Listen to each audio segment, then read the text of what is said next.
Olá, estamos então iniciando a oficina regular do dia 6 de julho de 2021. Para iniciar essa oficina regular, pedindo para o pessoal que está aqui na transmissão ao vivo que abram suas câmeras, fiquem bem à vontade, né, para a gente criar esse clima nosso de clube. Obrigado, Matheus, obrigado, Gustavo Guedes, obrigado, Raul Almeida.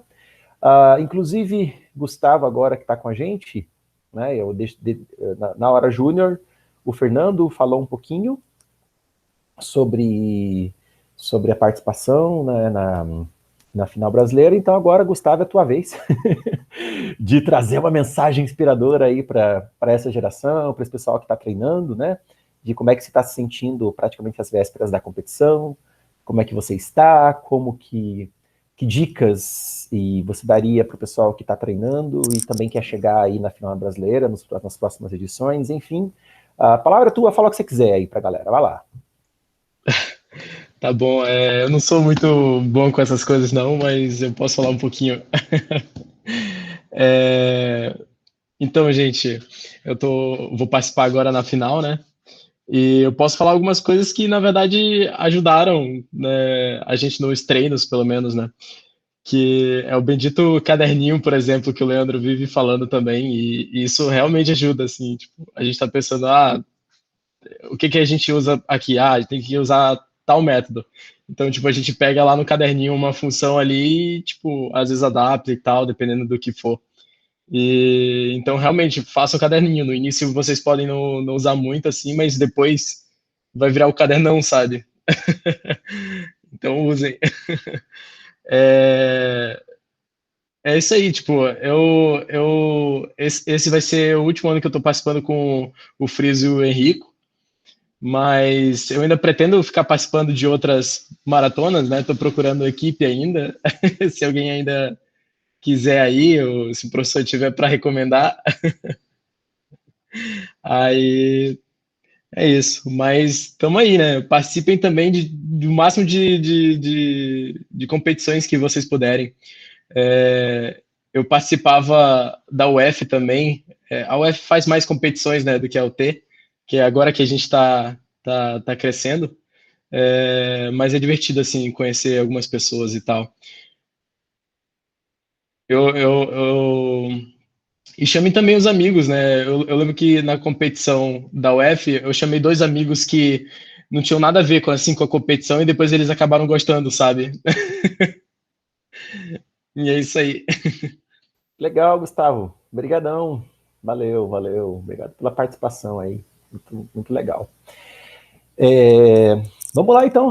Vamos começar a conversar sobre os probleminhas, né, que foram elencados aqui para a oficina regular. Lembrando, né, quem está assistindo só a oficina regular, entra lá na planilha, registra a presença, tá?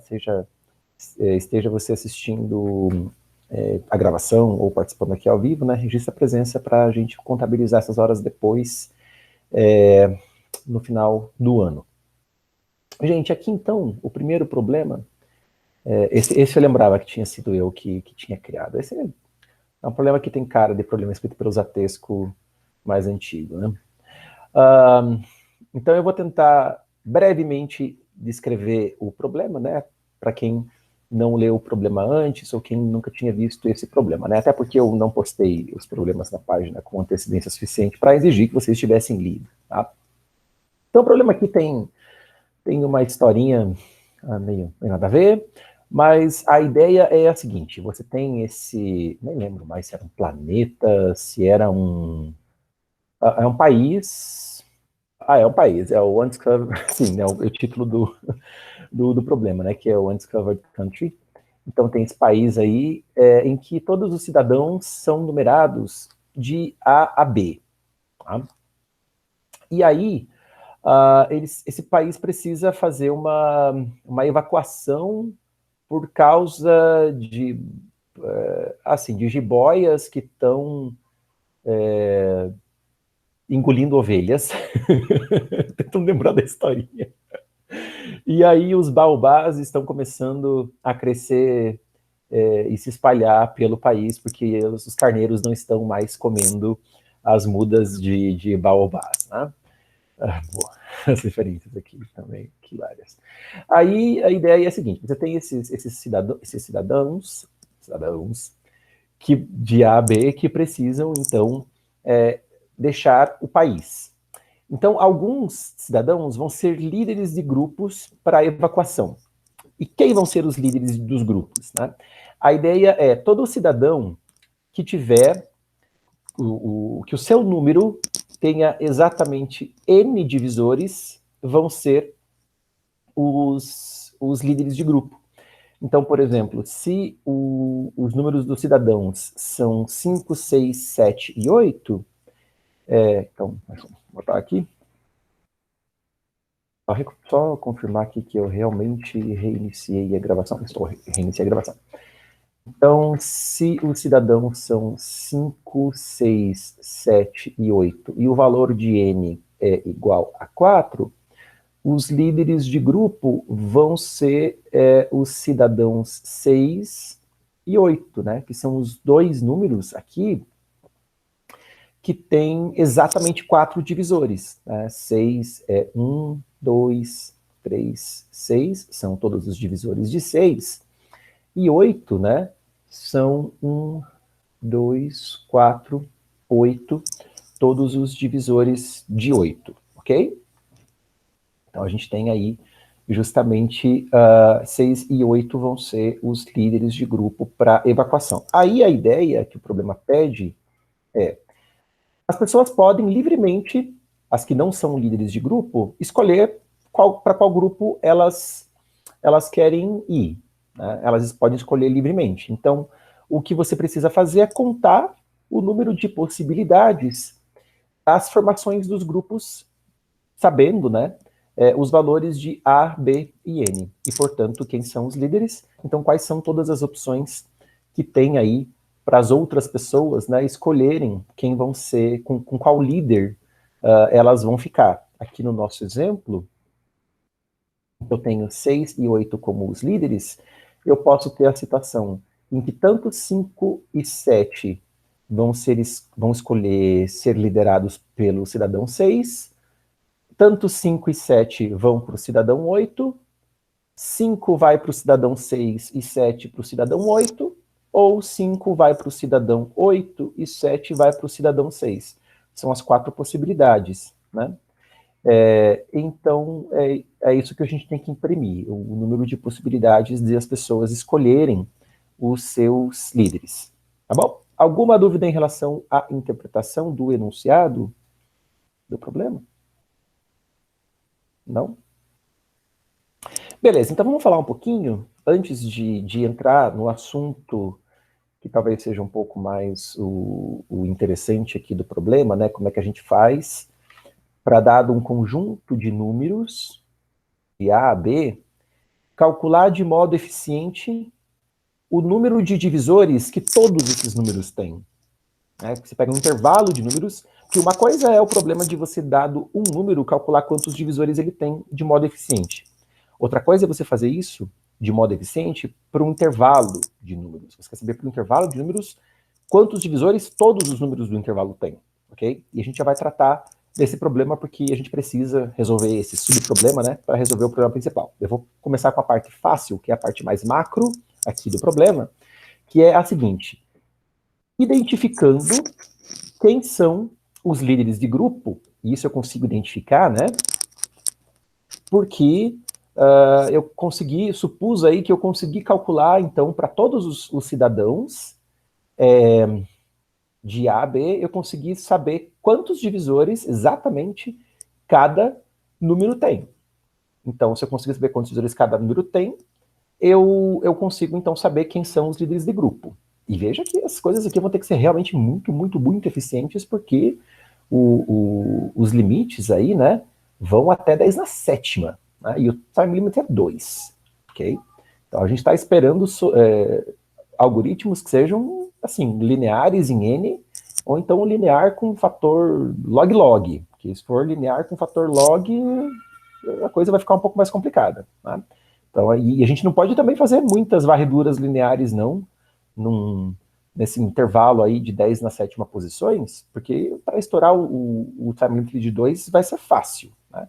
Eu acho que fazer 3, 4, 5 varreduras talvez até 6 varreduras sobre um conjunto de 10 na sétima inteiros, beleza, mas se a gente quiser fazer muito mais que isso, começa a ficar apertado para passar um time limit de 2 segundos, ok?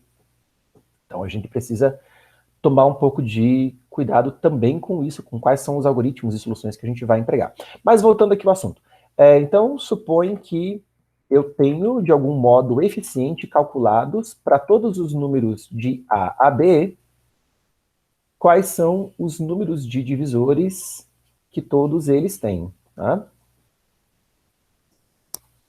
E aí, eu faço uma varredura linear nesse array, nesse vetor, né, para identificar quem são os líderes de grupo. Então, eu identifiquei lá alguns números nesse intervalo, né, que são os líderes de grupo. Então, eu tenho dois conjuntos no final das contas, né? O conjunto dos números que são os líderes de grupo e o conjunto dos outros números. Né? E aí eu preciso caracterizar qual é o conceito combinatório que identifica uma possibilidade de escolhas, né? Uma possibilidade que é o que, no final das contas, é o objeto que eu quero contar. O objeto que eu quero contar, ele é o quê?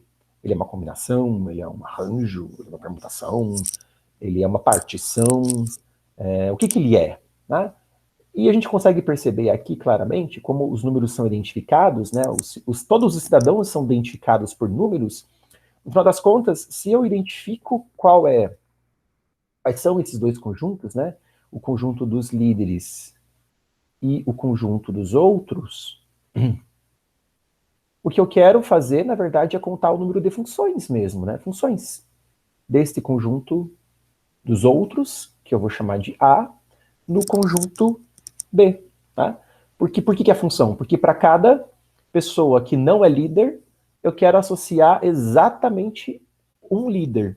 Não são funções injetivas, não são necessariamente injetivas, não são funções necessariamente sobrejetivas, nada, né? Quer dizer, funções, porque eu posso ter, por exemplo, todas as pessoas mapeadas para um mesmo líder, ok? Essa é uma função que eu conto. Todas as funções, enfim, eu tenho todas as funções possíveis entre um conjunto finito A e de um conjunto finito A para um conjunto B. Isto é o que eu quero contar, tá bom? E, bom, como é que a gente conta? Então, qual que é o número de funções? Opa, vou voltar aqui para cima da minha tela. Qual que é o número de funções de um conjunto finito A para um conjunto finito B? Eu acho que mais importante do que você aprender uma fórmula é você entender um pouco o sentido dessa fórmula, né? Pensando, por exemplo, imagine que o contradomínio das funções aqui fosse um conjunto com dois elementos, sei lá, fosse 0, 1. Né? Então, no final das contas, o que você tem é para uma tupla, de modo que a cada posição da tupla corresponde um elemento de A, você tem que escolher dois valores, né? Você tem que escolher um entre dois valores, ou 0 ou 1, certo? Então, você tem uma tupla e tem que escolher valores para essa tupla dentro de um conjunto de valores possíveis. Se fossem dois valores, isso daria 2 elevado ao número de elementos de A. Mas como são número de elementos de B, valores, então a fórmula é número de B elevado ao...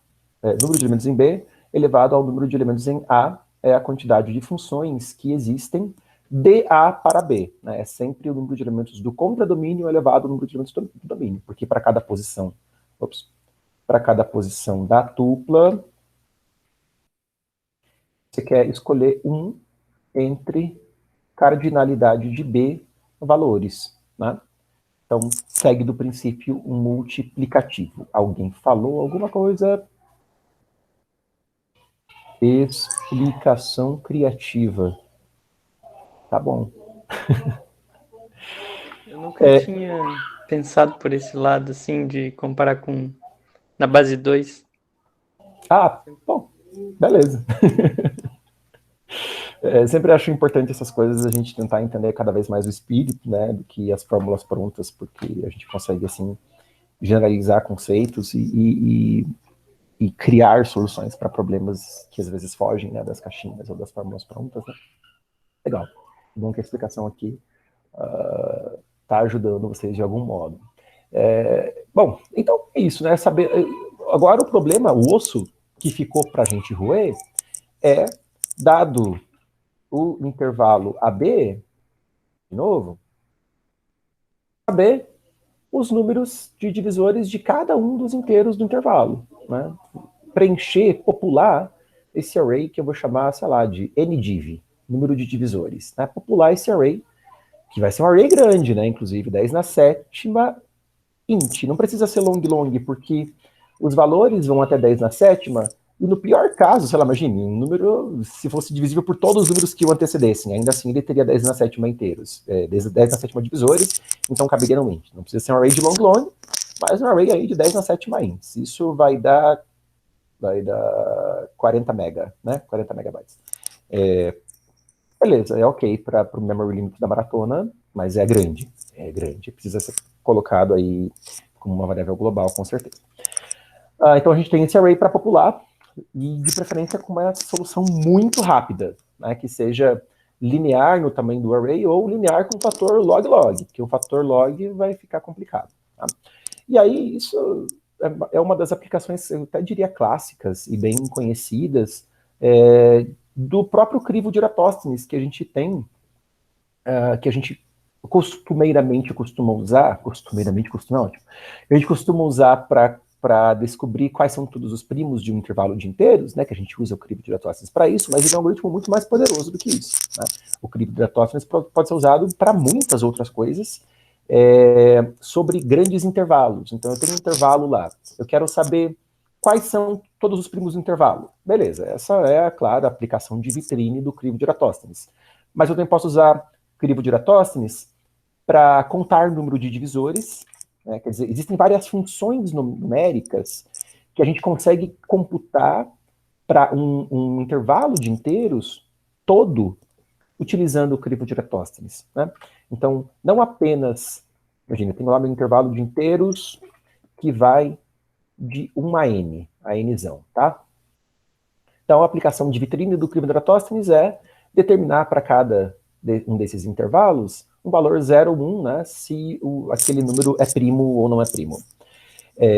Estou começando em 2, né, pelo amor de Deus. Agora, a gente pode querer fazer mais do que isso. Existem várias funções de números, funções numéricas, que a gente pode computar o valor dessas funções para todo o intervalo de 2 na n. E é claro que aqui eu estou falando de 2 na n, porque no nosso problema original lá, de A a B, computa desde o 2 a B e está tudo bem, né?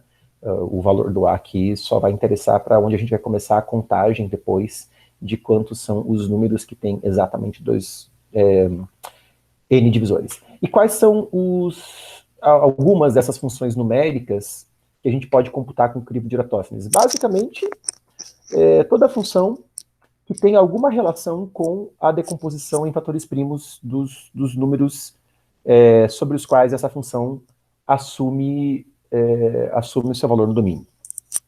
Então, por exemplo, a função tociente de Euler, né, a função tociente de Euler de um número n, que diz respeito à quantidade de números menores que n que são coprimos com o n. Né? Essa função tem uma relação com a decomposição em fatores primos do n, então a gente também consegue modificar o crivo de Eratosthenes para computar o valor de φ de n, de função tociente de Euler de n, para todos os nzinhos num intervalo todo aí, né, de 2 a n. Outra função numérica que a gente consegue computar para todo o intervalo é a função sigma de n, que é o caso aqui do problema. Né? A função sigma de n é a função do número de divisores que um número n tem. E por que dá para fazer isso com o crivo de Eratosthenes modificado? É porque a função sigma de n tem uma relação com a decomposição em fatores primos do número n. Né? Se eu tenho, por exemplo, a 12, qual é a decomposição em fatores primos do 12? E a gente já falou disso várias vezes aqui na oficina, eu estou resgatando muito brevemente, tá? E essas coisas também estão lá nos ralinhos, porque essas coisas são as aplicações clássicas aí de como estender o crivo de Eratosthenes. Recapitulando, 12, a decomposição, né, pelo teorema fundatório aritmética do 12, é 2 ao quadrado vezes 3.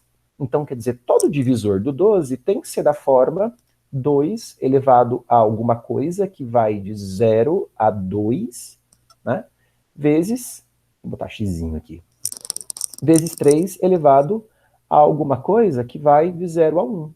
Né? Então, para cada escolha do expoente aqui desses fatores primos, eu tenho um divisor. Então, aqui eu tenho 3 possibilidades de escolha vezes 2 possibilidades de escolha. Então, a quantidade de divisores do 12 vai dar 6. Né? Deixa eu botar esse igual na outra direção ali, que senão não vai dar impressão. Então, são 6 divisores possíveis, porque eu tenho, para cada um desses 3 expoentes, ainda posso escolher cada um desses 2 expoentes, isso dá 6 divisores. Né? Genericamente, se N é decomposto como P1 na M1, vezes P2 na M2, vezes etc., vezes PK na MK, o número de divisores de N é dado por M1 mais 1, vezes M2 mais 1, vezes etc., MK, nossa, como tá forte, tá bem descalibrada a caneta aqui, mais 1. Né? Quer dizer, pega os expoentes dos fatores primos e soma 1, multiplica tudo, isso dá o número de divisores. Né? Então, a gente pode modificar o crivo de Eratosthenes para, ao invés de computar quais são os números primos, né, o que está relacionado a saber se o número tem 2 divisores, para, inclusive, computar quantos divisores cada um desses números tem, da mesma complexidade do crivo de Eratosthenes. Né? O crivo de Eratosthenes tem complexidade, se implementado aí classicamente, vai ser complexidade O de n vezes log n. Tá? Se implementado com cuidado. Então, n log n, essa é a complexidade clássica aí do crivo de Eratosthenes. Então, e como é que faz isso? Né? Só botando as coisas, os pingos nos is aqui, a ideia é bem simples. Ó. De 2 a n, eu começo inicializando esse array com 1. Deixa eu botar um número concreto aqui, vai. Alguns valores concretos, ó, só para exemplificar rapidinho.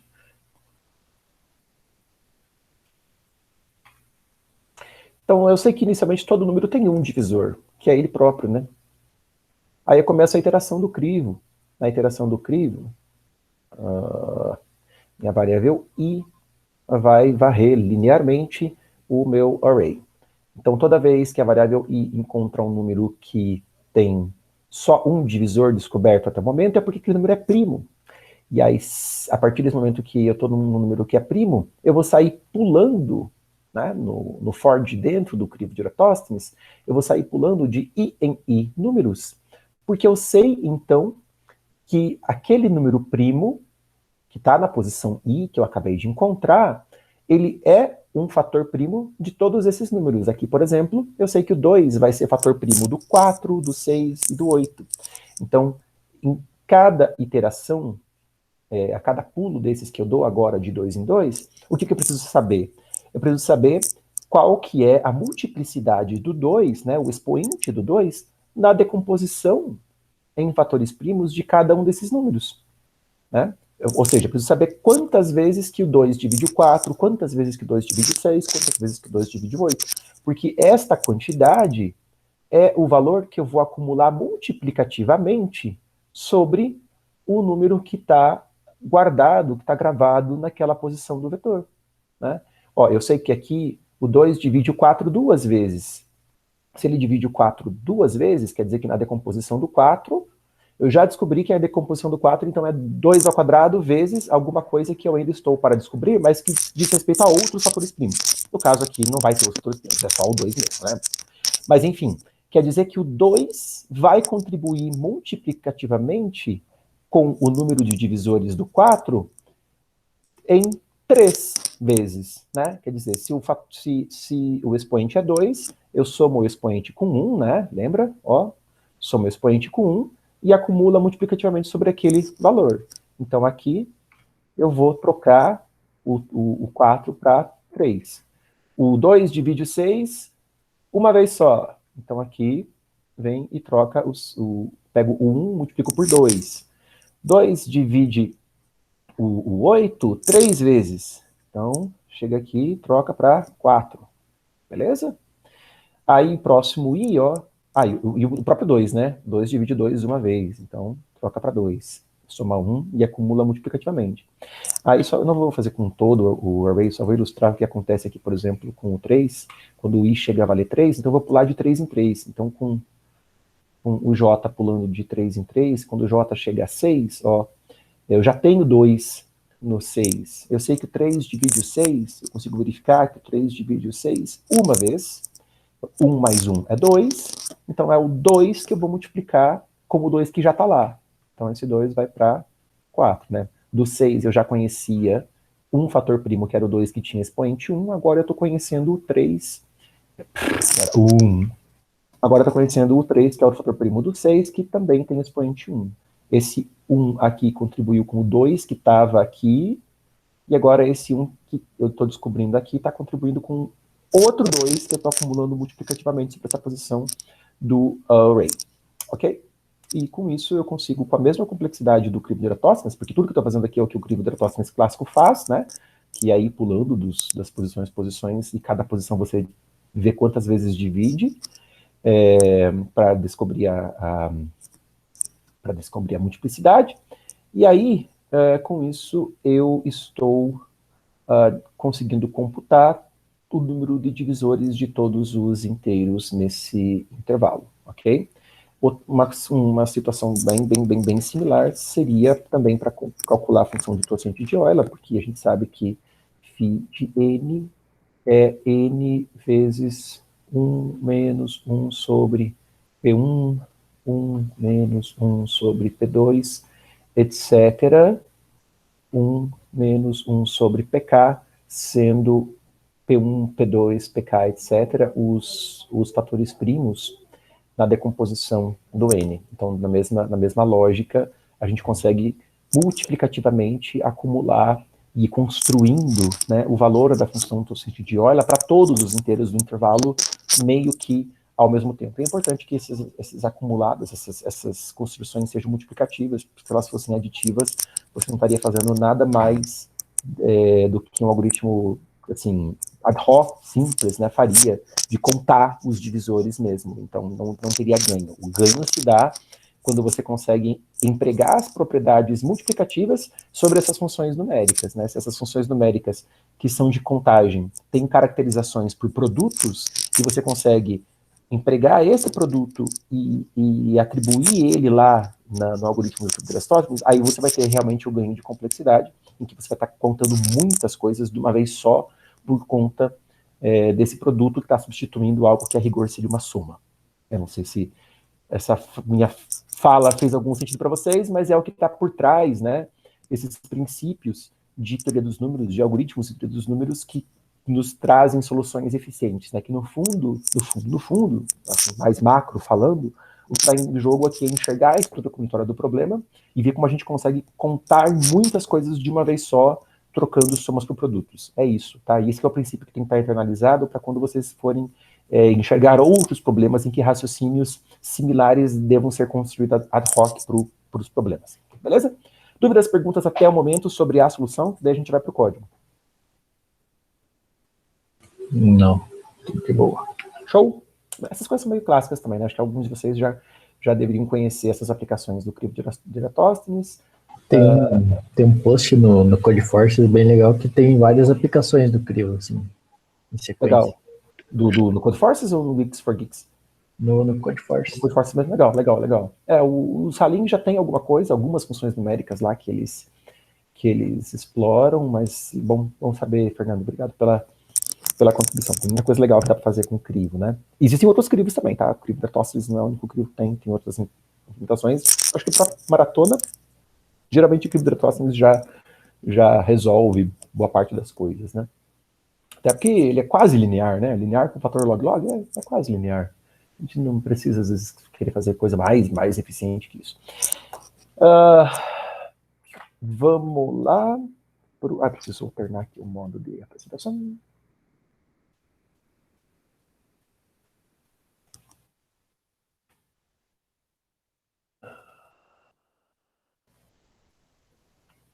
Esse é o URI 1968.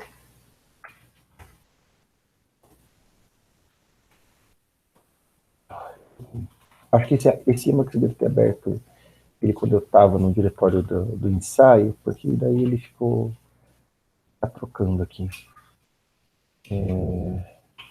968. Ups.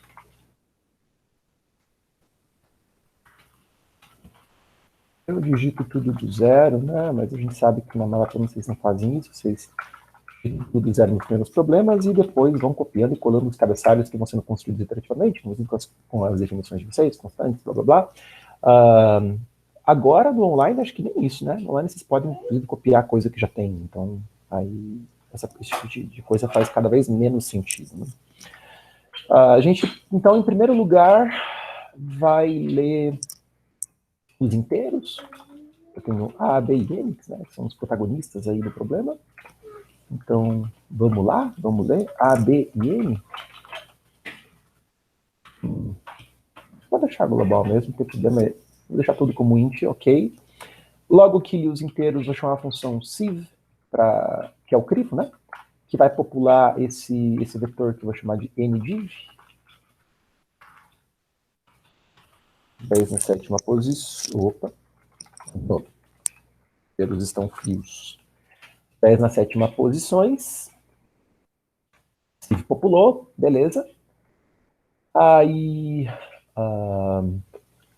depois que eu populei com o sieve, eu vou ter que verificar quantos números tem entre A e B, tem exatamente N divisores, né? O que fiz ali no scanf, galera? Tem que ler os 3 valores, né? A gente querer codar e falar ao mesmo tempo. Ainda mais quando a gente está cansado. Então, de todos os valores, entre A... Ô, Leandro, vamos lá, bom dia. Entre A e B, a gente vê quais valores tem NDiv igual a N e acumula o contador, que é a nossa resposta.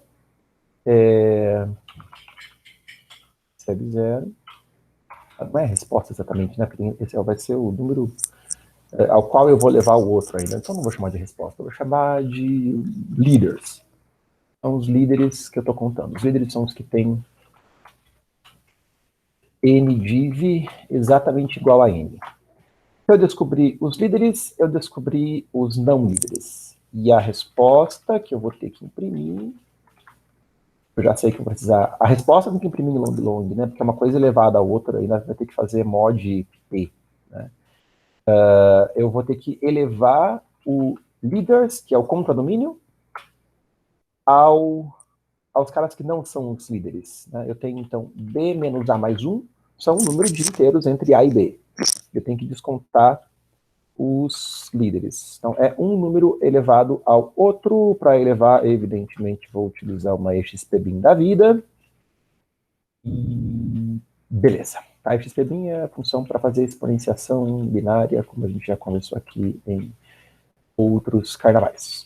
A função main, eu acho que é só isso. Alguma dúvida sobre a função main? Não? Bom, vamos lá.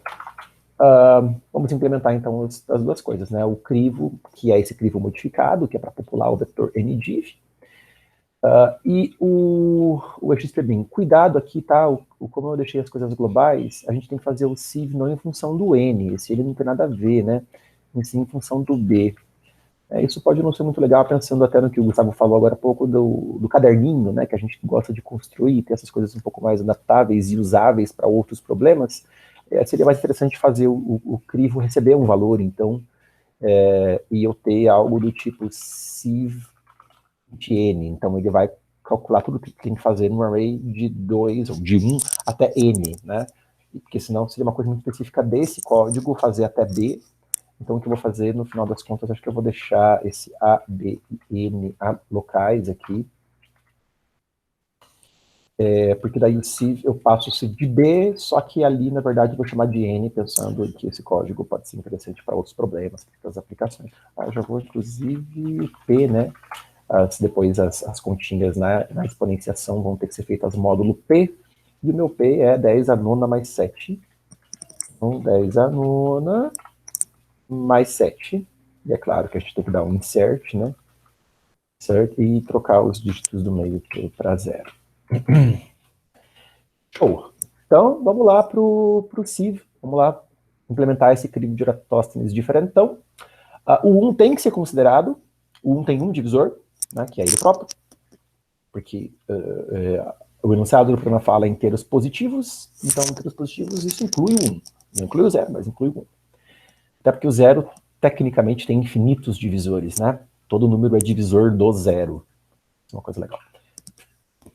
Informação legal e inútil para o problema aqui, volta. Então, a gente vai começar todos os números de 1 a n. Eu sei inicialmente que eles têm um divisor. A gente já tem duas varreduras aí nesse vetor computadas, né? A gente tem que tomar cuidado com o que a gente vai fazer. Agora, a segunda varredura, que, no final das contas, então, a gente está esperando um número de operações que vão ser 3 vezes n log n operações, né? Num vetor de 10 na sétima, ok, dá para passar em 2 segundos. Assim a gente espera que dê para passar em 2 segundos. Então, o i começa em 2, posição 2, né?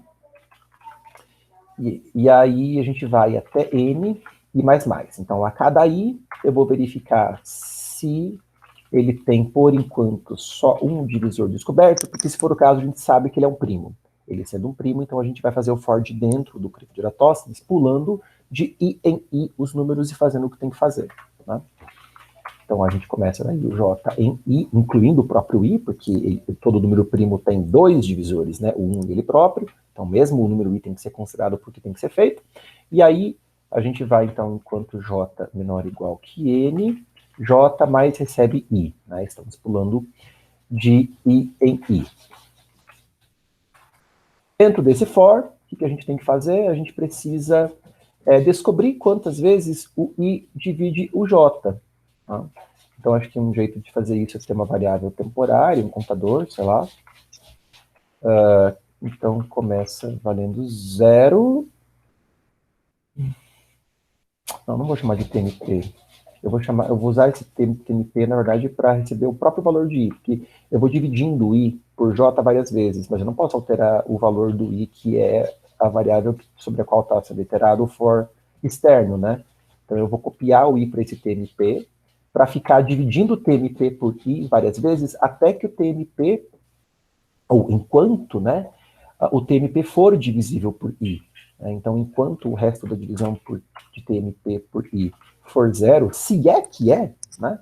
Porque se j não for um divisor de i, esse for aqui de dentro já vai ser abortado na primeira iteração. Mas senão eu vou contar quantas vezes o j divide o i. Né?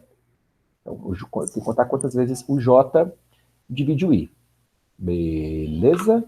Para contar, eu vou ter essa variável m de multiplicidade, né, que é justamente o expoente do fator primo i na decomposição do número j. Beleza? Beleza. Então, o m começa com 0, porque é um contador. E a cada iteração desse for, o que eu tenho que fazer é dividir o TMP por j, não, por i. I é o fator primo, tá? E incrementar o contador m. Né? Aqui, terminou o for, descobri, então, quantas vezes, m vezes, que o i divide o j. Eita. Então, esse valor, né, eu vou acumular multiplicativamente sobre o n divide j. Então, é o m mais 1 que eu vou acumular multiplicativamente sobre o vetor M de posição J e E. Tudo que eu tenho que fazer nesse CRI. Beleza? Perguntas? Comentários? Dúvidas? Não? Erros comuns com o crivo de Eratosthenes, se você não está copiando ele, né, de um caderninho, é às vezes ficar trocar I e J, os papéis ali, acabar se confundindo, como eu me confundi na hora de explicar, por exemplo, né, tive que ficar me engasgando ali. Eu já vi gente implementando o for de fora, ao invés de usar I, usar P. Tudo bem que esses números nem todos são primos, mas a gente só vai entrar aqui dentro do if quando o número for primo, né? E P é uma coisa mais distinta de J e tem um papel semântico mais claro. Então pode ser interessante para uma implementação em que você se confunda menos, né? Que daí você vai estar trabalhando com P e J, P e I. Até pode usar I daí dentro do for aqui. São coisas mais distintas semanticamente no seu cérebro, né? E você pode se atrapalhar menos, tá? Uma implementação que pode ser interessante para o crivo de Eratosthenes, usar P aqui nesse for externo. E J é confuso, não é uma boa escolha para os nomes das variáveis, como eu fiz agora.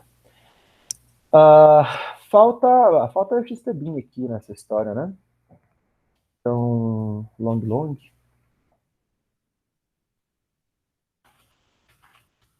Professor, aquele mod ali não é mod I no último for?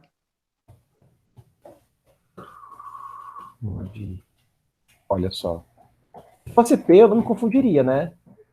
Putz, meu. Eu não vou trocar agora, porque senão eu vou botar bug no código, alguma coisa que eu não vou esquecer de trocar. Mas sim, mod I, né? Porque MP recebe o J. Né? É o J que eu quero saber quantas vezes que dá para dividir pelo I. Né? O J é o número grande, o I é o primo. Então é o J que eu quero saber quantas vezes dá para dividir pelo I. Obrigado, Raul. Sorry, guys. Vamos lá, vamos continuar.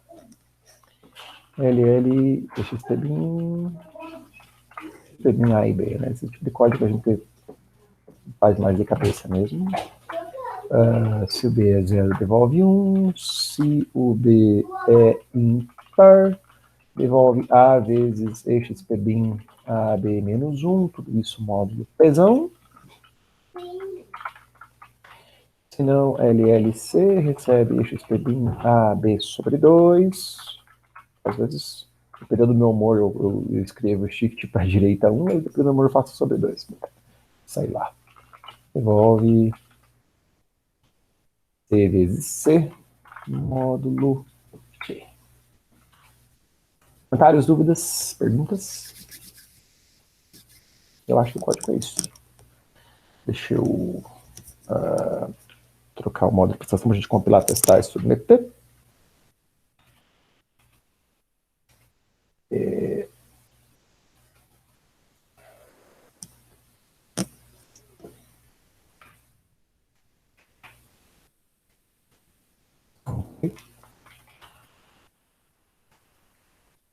1968.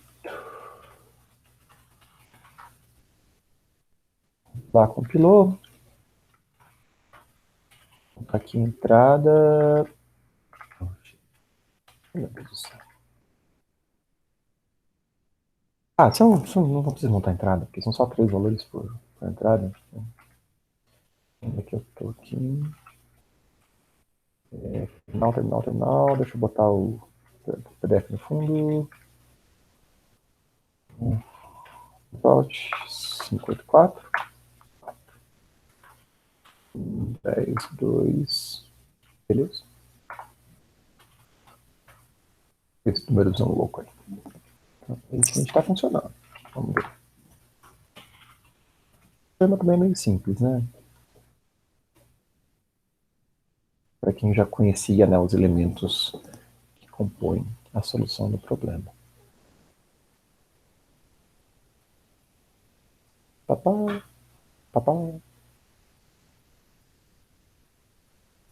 Ela é demorado, né? 2 segundos de time limit.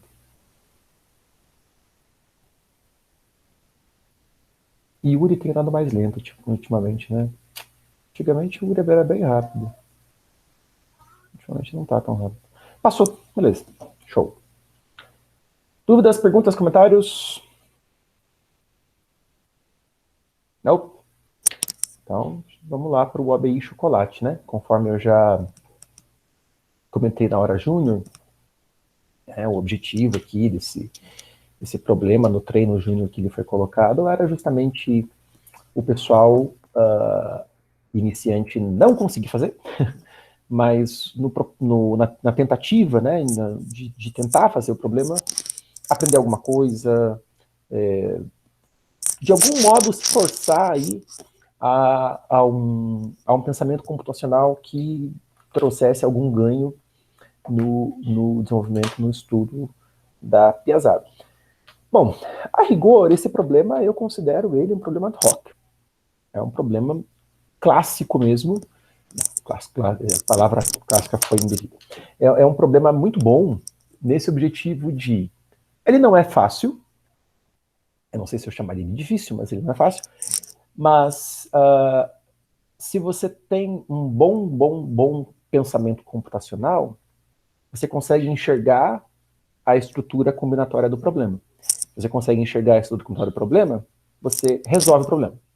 A solução, ela vem ad hoc da própria estrutura combinatória do problema. Se não, você pode até tentar usar as coisas que você tem de conteúdo, né? Por exemplo, ele é um problema de teoria de jogos. Quer dizer, o problema se encaixa em teoria de jogos, né? Apesar de ser a solução dele ser ad hoc. É um problema ad hoc de teoria de jogos, eu diria assim. Mas a gente não precisa aqui de ground numbers, a gente não precisa de jogo de NIM, não precisa fazer short, nada dessas coisas.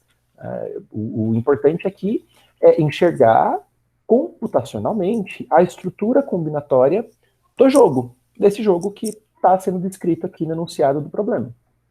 Enxergando a estrutura combinatória do problema com os elementos certos, né, identificando quais são os elementos, quais são as informações que caracterizam bem a estrutura combinatória do problema, a gente consegue derivar a solução ad hoc. Tá? E esse problema foi colocado aqui justamente com esse objetivo de forçar a gente cada vez mais a pensamento computacional ad hoc. A pensamento computacional que consegue olhar para uma estrutura combinatória de um problema e extrair dali uma solução ad hoc.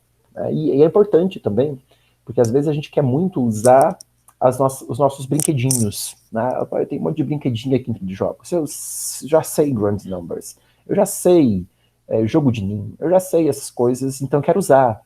Né? E às vezes a gente não consegue usar os brinquedinhos, porque às vezes o que o problema está avaliando não é se a gente sabe usar os brinquedinhos, mas é se a gente entende a intuição, entende por que aqueles brinquedinhos funcionam, onde eles funcionam, e a gente, com o mesmo tipo de pensamento que levou ao desenvolvimento daqueles brinquedinhos, a gente consegue criar novos brinquedinhos. Tá?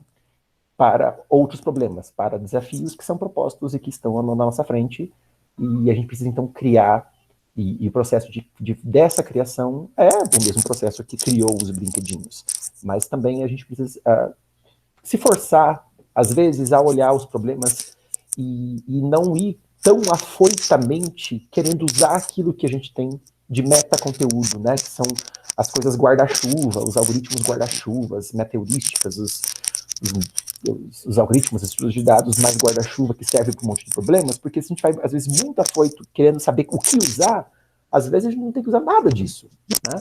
Mas, em primeiro lugar, nosso primeiro contato com o problema sempre tem que ser no sentido de parar e ouvir o que o problema tem a dizer, enxergar a estrutura combinatória dele, e aí, ok, aquela bagagem, né, os guarda-chuvas que a gente tem, eles podem nos ajudar, mas o primeiro momento precisa ser sempre o de entender o problema por si só, primeiro. Aí depois a gente vê o que faz. Uau! Ok, então vamos lá. Para quem não viu o problema ainda, eu vou explicar brevemente o que se pede nesse problema, o que é esse jogo, né? É um jogo entre dois jogadores que jogam otimamente, né? Paula e Carlos. Paula é sempre a primeira a jogar, Carlos é o segundo. Eles têm um pacotinho com uma quantidade de bolinhas de chocolate E na vez de cada um jogar, eles jogam alternadamente, né? Eles têm que comer uma quantidade de bolinhas de chocolate que está entre 1 e M bolinhas. Então, aqui no exemplo, até que é fornecido na descrição do problema, a gente tem um pacotinho inicialmente com 20 bolinhas de chocolate e o valor de M é igual a 5. Então, qualquer número entre uma bolinha e 5 bolinhas, você pode comer, quando for a sua vez de jogar. Né? Aí o que acontece? Você deixa, então, o que sobrar para o outro jogador na vez dele de jogar. Quando chegar a vez de algum jogador e esse jogador não conseguir jogar, esse jogador pede. E aí tem uma questão importante sobre esse problema, que é a restrição, que é a seguinte. Na sua vez de jogar, você não pode comer o mesmo tanto que foi comido pelo outro jogador na vez dele de jogar imediatamente anterior à sua. Então, por exemplo, aqui, se eu tenho inicialmente 20 bolinhas no pacote, bom, ninguém jogou ainda, ninguém comeu bolinha alguma, então qualquer número de 1 a 5 é uma escolha válida para a Paula, que é a primeira a jogar. Agora, a Paula escolhendo, por exemplo, comer 5 bolinhas de chocolate, né, escolheu aí a quantidade máxima, ela deixa 15 bolinhas para o Carlos. E o Carlos ele não pode mais escolher qualquer valor de 1 a 5 para comer. O valor 5 está proibido. O valor 5 foi o valor que a Paula comeu na rodada, na vez dela jogar imediatamente anterior a essa vez do Carlos jogar. O Carlos escolhe 4, deixa 11.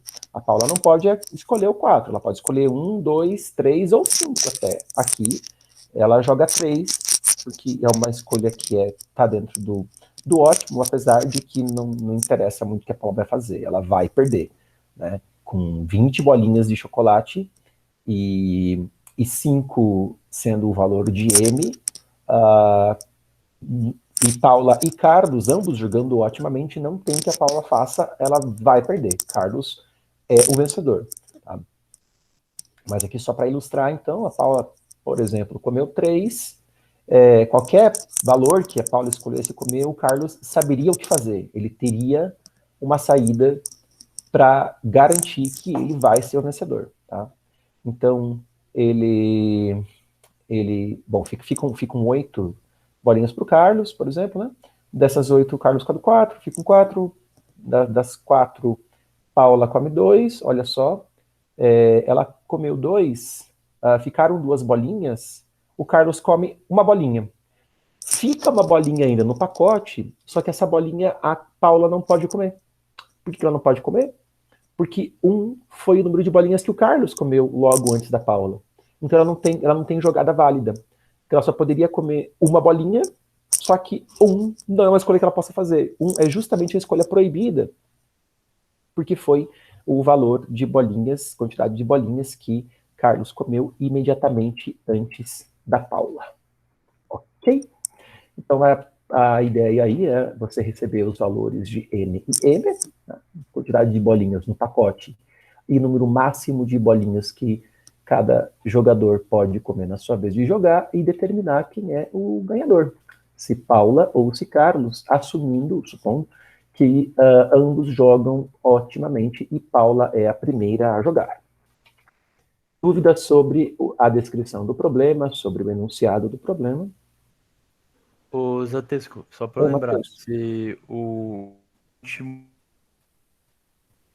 comer chocolate, ele perde ou ganha? Desculpa, cortou um pouco a sua fala. Acho que minha internet está com problema. O último a comer o chocolate, por exemplo, se sobrar 3, aí o Carlos pega 3. Ele ganha ou perde? Ele ganha. Perde o jogador que não tiver opção de jogada. Tá. Em teoria de jogos, assim, em que jogadores jogam alternados, é bem comum esse tipo de jogo, né, que eles vão fazendo escolhas e quando chegar no momento em que o jogador, na sua vez de jogar, não tem escolha para fazer, ele perdeu. E então o outro ganha. Tá? É bem comum esse tipo de jogo. Inclusive, acho que na vida real, né, tem vários jogos que são assim, do tipo, acho que Go, por exemplo, né? Go, você tem que botar lá as pedras no tabuleiro, até que chega o momento em que, opa, não tem opção de jogar, perdi. Né? Xadrez também, né? Xadrez é assim. porque basicamente não tem opção de jogar. Qualquer jogada que eu faça não vai salvar o rei, então perdi. Enfim, é bem comum de jogos de 2 jogadores que jogam alternadamente, essa ser a regra, né? Perde o jogador que não tem opção de escolha. Vamos tentar entender quais são as informações, né, cruciais para modelar a estrutura combinatória desse problema e que nos leve, né, que nos faça extrair a solução ad hoc que a gente precisa. É claro que eu chegando com as informações, fica ridículo e a gente consegue todo mundo entender e acompanhar e saber qual é a solução, né? Mas o desafio está em justamente você perceber quais são as informações que são cruciais para você modelar esse problema. Uma vez que alguém chega para você e apresentar essas informações aqui, são as informações cruciais, pô, dali você tirar a solução, tá beleza, tá moleza, né? Então, se você, porventura, no treino, se bateu muito com esse problema, e agora você chega aqui e vai ver a minha explanação e vai entender tudo muito facilmente, porque é simples, na verdade, a explanação, não se sinta mal. Porque uma coisa é ser simples, o processo de você entender, né? Outra coisa é você derivar aquilo. E tá tudo bem, porque justamente esse processo, às vezes, tipo, quebrei a cabeça com o negócio, não entendi. Vou lá, vejo como o cara fez, pô, que ridículo, é fácil, entendi. Mas essa bagagem de experiência de todas as coisas diferentes que você já viu que os outros resolveram, que de certa forma vai moldando o pensamento seu e vai te dando condições de você chegar ao momento em que você consegue enxergar as coisas, que você consegue criar as coisas, tá? Por isso que eu por exemplo, sou professor de teoria, né, a minha área de pesquisa e de ensino é justamente na ciência de base da computação, teoria da computação e combinatória. E uma coisa que eu sempre falo para os alunos, você não pula as demonstrações dos teoremas, né? Nunca pule as demonstrações dos teoremas. Às vezes os alunos não gostam de ver as demonstrações. Eles querem ver o enunciado e beleza, e vou para frente. Por quê? Porque é o entendimento de como que as pessoas que vieram antes de você resolveram os problemas que elas tiveram, é essa bagagem que você vai acumulando, esse entendimento que você vai acumulando, que vai te dar condições a você saber resolver os seus problemas quando chegar a sua vez, né? Então é sempre muito importante isso, vale para teoria da computação, isso vale para programação também, né? Você, como na sua carreira como maratonista, você vai ter que ler muito código, você vai ter que ler muito editorial, vai ter que ler muitos helps, né? Porque tudo isso vai ajudar você a moldar o seu pensamento e para que ele se torne cada vez mais um pensamento computacional. E é importante a diversidade também, né? Se você fica vendo muito tutorial, muita coisa muito parecida, assim, você está muito viciado naquele tipo de coisa. Você tem sempre que prezar pela diversidade. Fez um treino, não fez um problema, tenta pegar uma coisa que é bastante nova, que saia um pouco assim da sua zona de conforto e que seja uma coisa mais fora do tipo de coisa que está acostumado a trabalhar, porque isso também vai ajudar nessa diversidade ao teu pensamento ficar até mais elástico. Bora lá. Então, a ideia aqui para esse problema é a seguinte, gente. Claro, todo problema que é do tipo de jogos, assim, a gente sempre tenta começar, de certa forma, da base, né, daquelas situações em que o jogador perdeu, ou então o jogador está muito próximo de perder, ou ele tem uma situação em que ele consegue fazer o oponente, perder imediatamente. E a gente, então, dessa base, tenta construir passos e camadas, né, superiores que vão nos ajudar a modelar a estrutura combinatória do problema. Perceba que se eu tivesse uma situação em que no meu pacotinho de chocolates eu tivesse 0 chocolates, eu vou chamar aqui de N, né, o número de chocolates que eu tenho no pacotinho, né, até porque N é o nome da variável que já está instanciada na descrição do problema. Então, se é a vez da... eu vou estar sempre pensando que é a vez da Paula jogar, né? Porque a Paula é a primeira, tá? Então é a vez da Paula jogar. Se chegou o pacotinho dela e tem 0 chocolates, acabou. Ela não tem escolha para fazer. Então, no final das contas, o que a gente precisa entender é que uma informação crucial para modelar a estrutura do problema é o número de escolhas que você tem, choices, vou colocar aqui CH de choices, né? O número de escolhas que você tem à sua disposição. Se você não tem nenhuma escolha para fazer, Quer dizer, no sentido de qualquer escolha que você faça, justamente porque ambos os jogadores jogam otimamente, o outro jogador vai saber te conduzir e te ferrar, então você perdeu. Na base, né, na base da estrutura combinatória do problema, a gente tem essa situação óbvia em que você tem 0 chocolates para comer, você tem 0 escolhas. Você perdeu. Mas eu poderia até ter uma outra situação, bem para cima, sei lá, uma situação... aqui, por exemplo, né? São quantos? São 20 bolinhas. Para o valor de m igual a 5, a gente sabe que lá quando m valer 20, o número de escolhas também é 0. Tá? Jogando otimamente ambos Paula e Carlos, ela não tem nenhuma escolha possível para fazer sobre esse pacotinho de 20 chocolates, porque qualquer uma das escolhas que ela faça, o Carlos sempre vai saber conduzir para ele ser o vencedor. Então, esse valor de número de escolhas é crucial para o entendimento do problema. A rigor é o que a gente tem que calcular. Né? Se o número de escolhas da Paula for 0, ela perdeu. Se o número de escolhas dela for pelo menos 1, quer dizer, se tiver pelo menos uma escolha que ela seja capaz de fazer para garantir a sua vitória, ela ganhou. E a gente imprime Paula. Senão a gente imprime Carlos. Ok?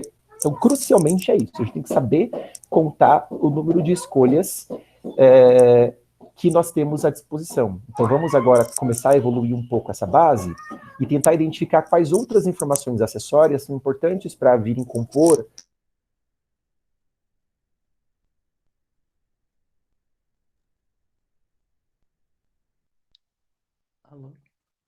Alô? Uma relação, né? Alô? Os estados... Oi, vocês me ouvem? Caiu, professor. Travou rapidinho. Travou? Sorry, a minha conexão com a internet tem estado bem complicada nos últimos dias. Então, no final das contas, tentar enxergar que informações acessórias são necessárias para que as informações comecem a estabelecer relações, né? Ou seja, que outras informações acessórias são necessárias para que todas as relações sejam evidentes entre os estados que modelam a estrutura do problema, a ponto de, dali, a gente tirar um algoritmo, né? A partir dali, a estrutura discreta do problema já nos trazer o algoritmo ad hoc, ok? Então, vamos lá, vamos crescer um pouco em camadas a partir da base e tentar ver que tipo de informações a gente agrega aqui para a modelagem da estrutura combinatória do problema. Então, bom, sempre pensando, né, que é a vez da Paula jogar. Eu vou até tirar esse P e botar aqui o P aqui em cima. Ok? Vamos imaginar uma situação, então agora, em que eu tenho uma bolinha no pacote, e até vou colocar alguns valores a mais. Eu não vou até 20, que 20 é muito grande, e é desnecessário. Vamos ver se pensando, sei lá, até 8, já é suficiente para a gente enxergar o que modela perfeitamente a estrutura combinatória do problema, tá? Até 8 porque também o exemplo nos ajuda, uma vez que um dos passos aqui daquilo que é exemplificado na descrição do problema envolve até o número 8. Então vamos até 8 e ver se realmente as coisas vão corresponder ao entendimento que nós estamos desenvolvendo no papel. Ok? Bom, então, olha só. Se é a vez da Paula jogar e ela tem uma no pacote, ela consegue ser a vencedora? Ela consegue garantir que ela é a vencedora? Sim, mas depende. Né? A princípio, ela tem uma escolha a fazer, certo? Então, ela tem uma escolha que garante que ela é a vencedora. E a escolha é comer uma bolinha, comer a única bolinha que tem no pacote.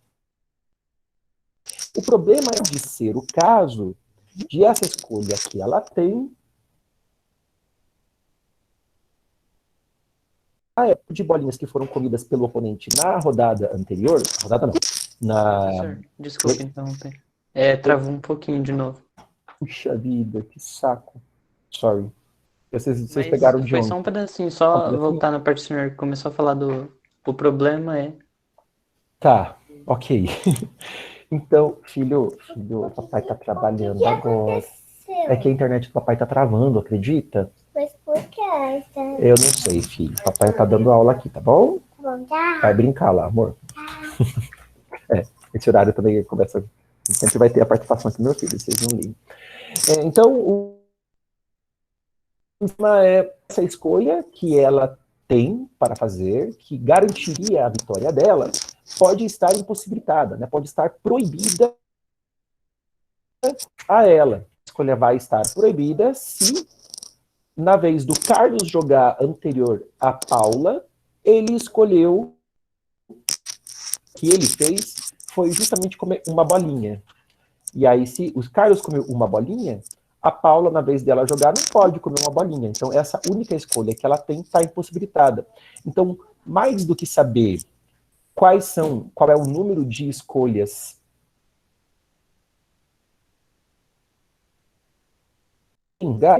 e saber, né, qual é, naquele instante, a que é proibida para ser tomada. Professor, travou. Então, eu vou chamar essa escolha de agora. X. Agora tá travando bastante. Tá Travou travando bem pra na caramba. conclusão do seu raciocínio. Travou de novo. Pois é, sua conexão de internet está instável. Eu vou fazer o seguinte. Agora eu vou tá bom. tentar mais uma vez. Se persistir, eu vou reiniciar meu modem lá, tá?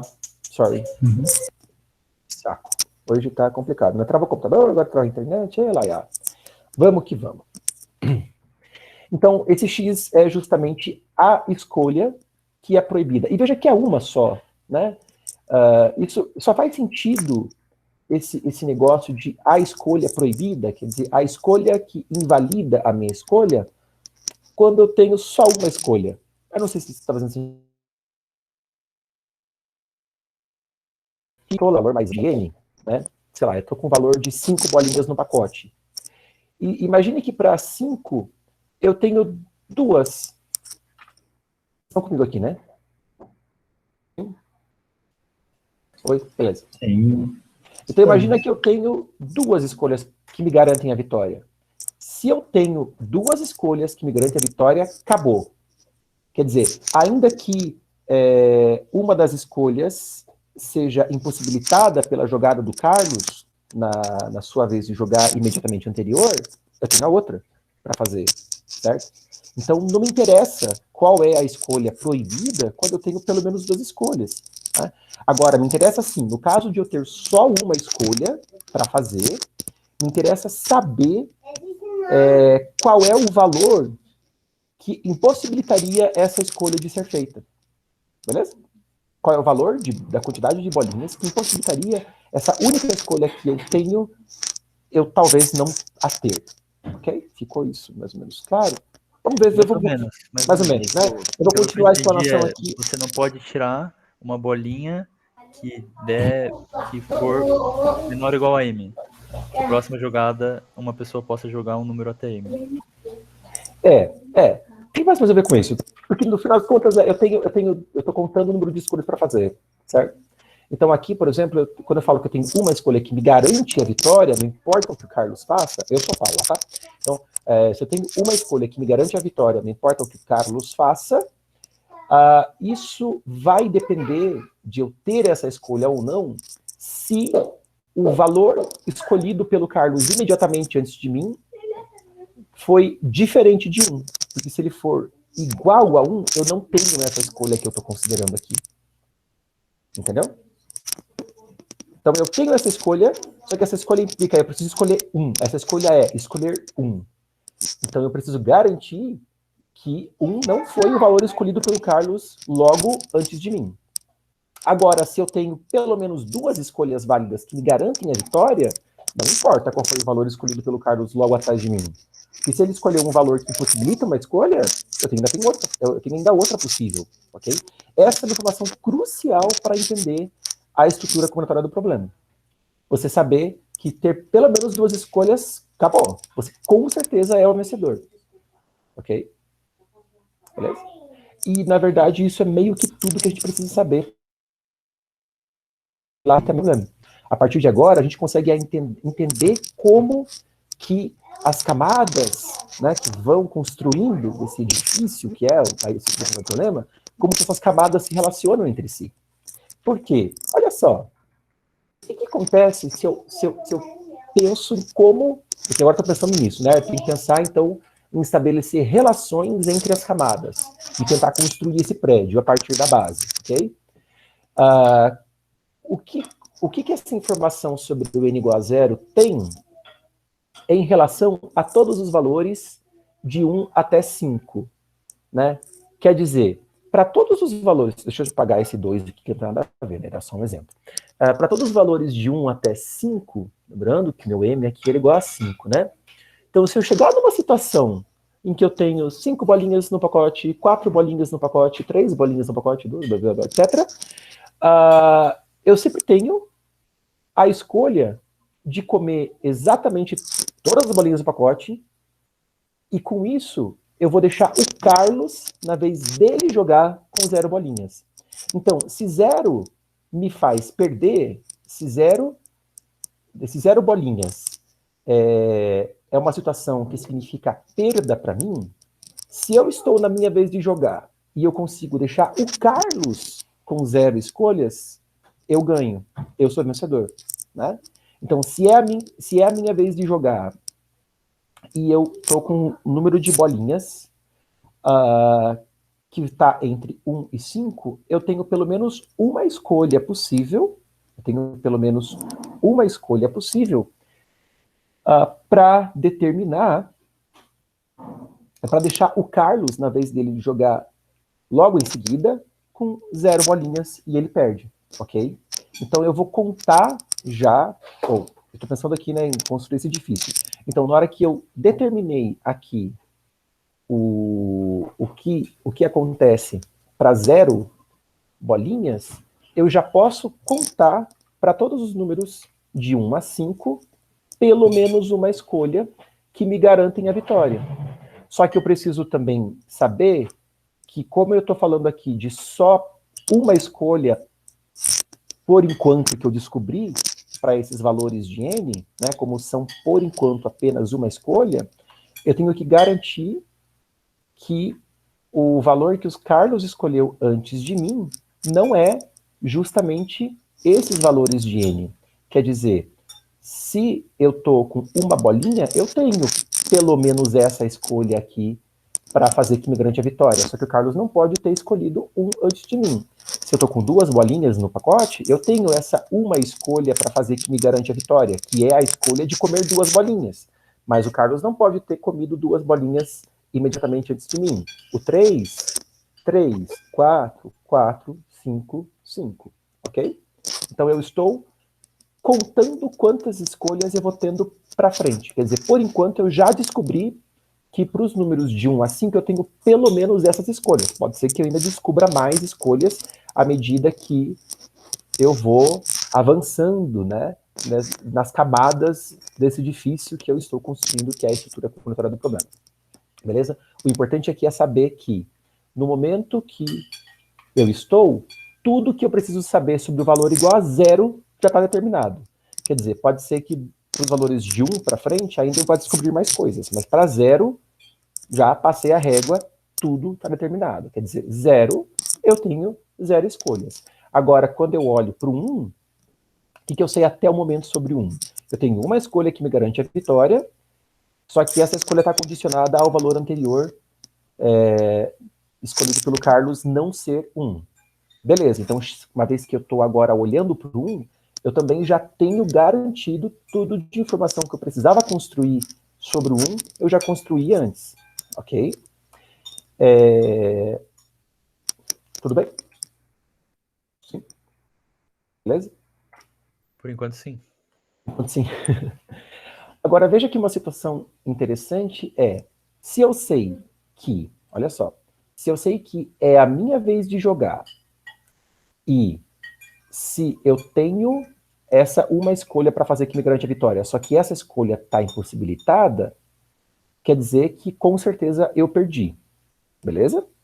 Isso quer dizer que se é a minha vez de jogar e eu consigo deixar o Carlos situação, nessa situação que configura derrota, quer dizer, a situação em que o Carlos vai ter uma bolinha no pacote, só que ele não pode comer essa uma bolinha no pacote, porque essa escolha está impossibilitada, isso configura vitória para mim. Então, assim como o valor 0 impactou os valores 1, 2, 3, 4 e 5, porque o valor 0 significa perda para mim, então quando eu penso de ser a minha vez de jogar e eu deixar o Carlos nessa situação, agora eu posso pensar justamente no valor 1. Quer dizer, se o valor 1 significa perda para mim, quando o Carlos logo atrás de mim escolheu 1, então eu posso pensar em todos os valores superiores a 1, em que, na minha vez de jogar, eu consigo botar o Carlos nessa situação. Quer dizer, eu consigo escolher exatamente 1, que é o valor proibido, para o n igual a 1, que daí o Carlos vai ficar com uma bolinha no pacote, só que ele não pode escolher essa bolinha. Então ele perdeu. Ou seja, isso vai impactar não todos os valores de 2 a 6, na verdade, isso vai impactar apenas o valor igual a 2, né?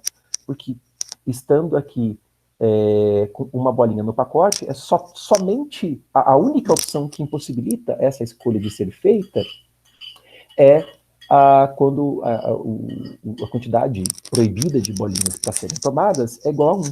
Então, se é a minha vez de jogar e eu tenho 2 bolinhas no pacote, se eu escolher comer uma bolinha só, eu vou deixar o Carlos em encrenca, porque ele vai ter uma bolinha no pacote só que ele não pode comer essa bolinha, tudo bem? Então quer dizer que aqui pro 2 eu descobri mais um jeito de ganhar, com certeza, ok?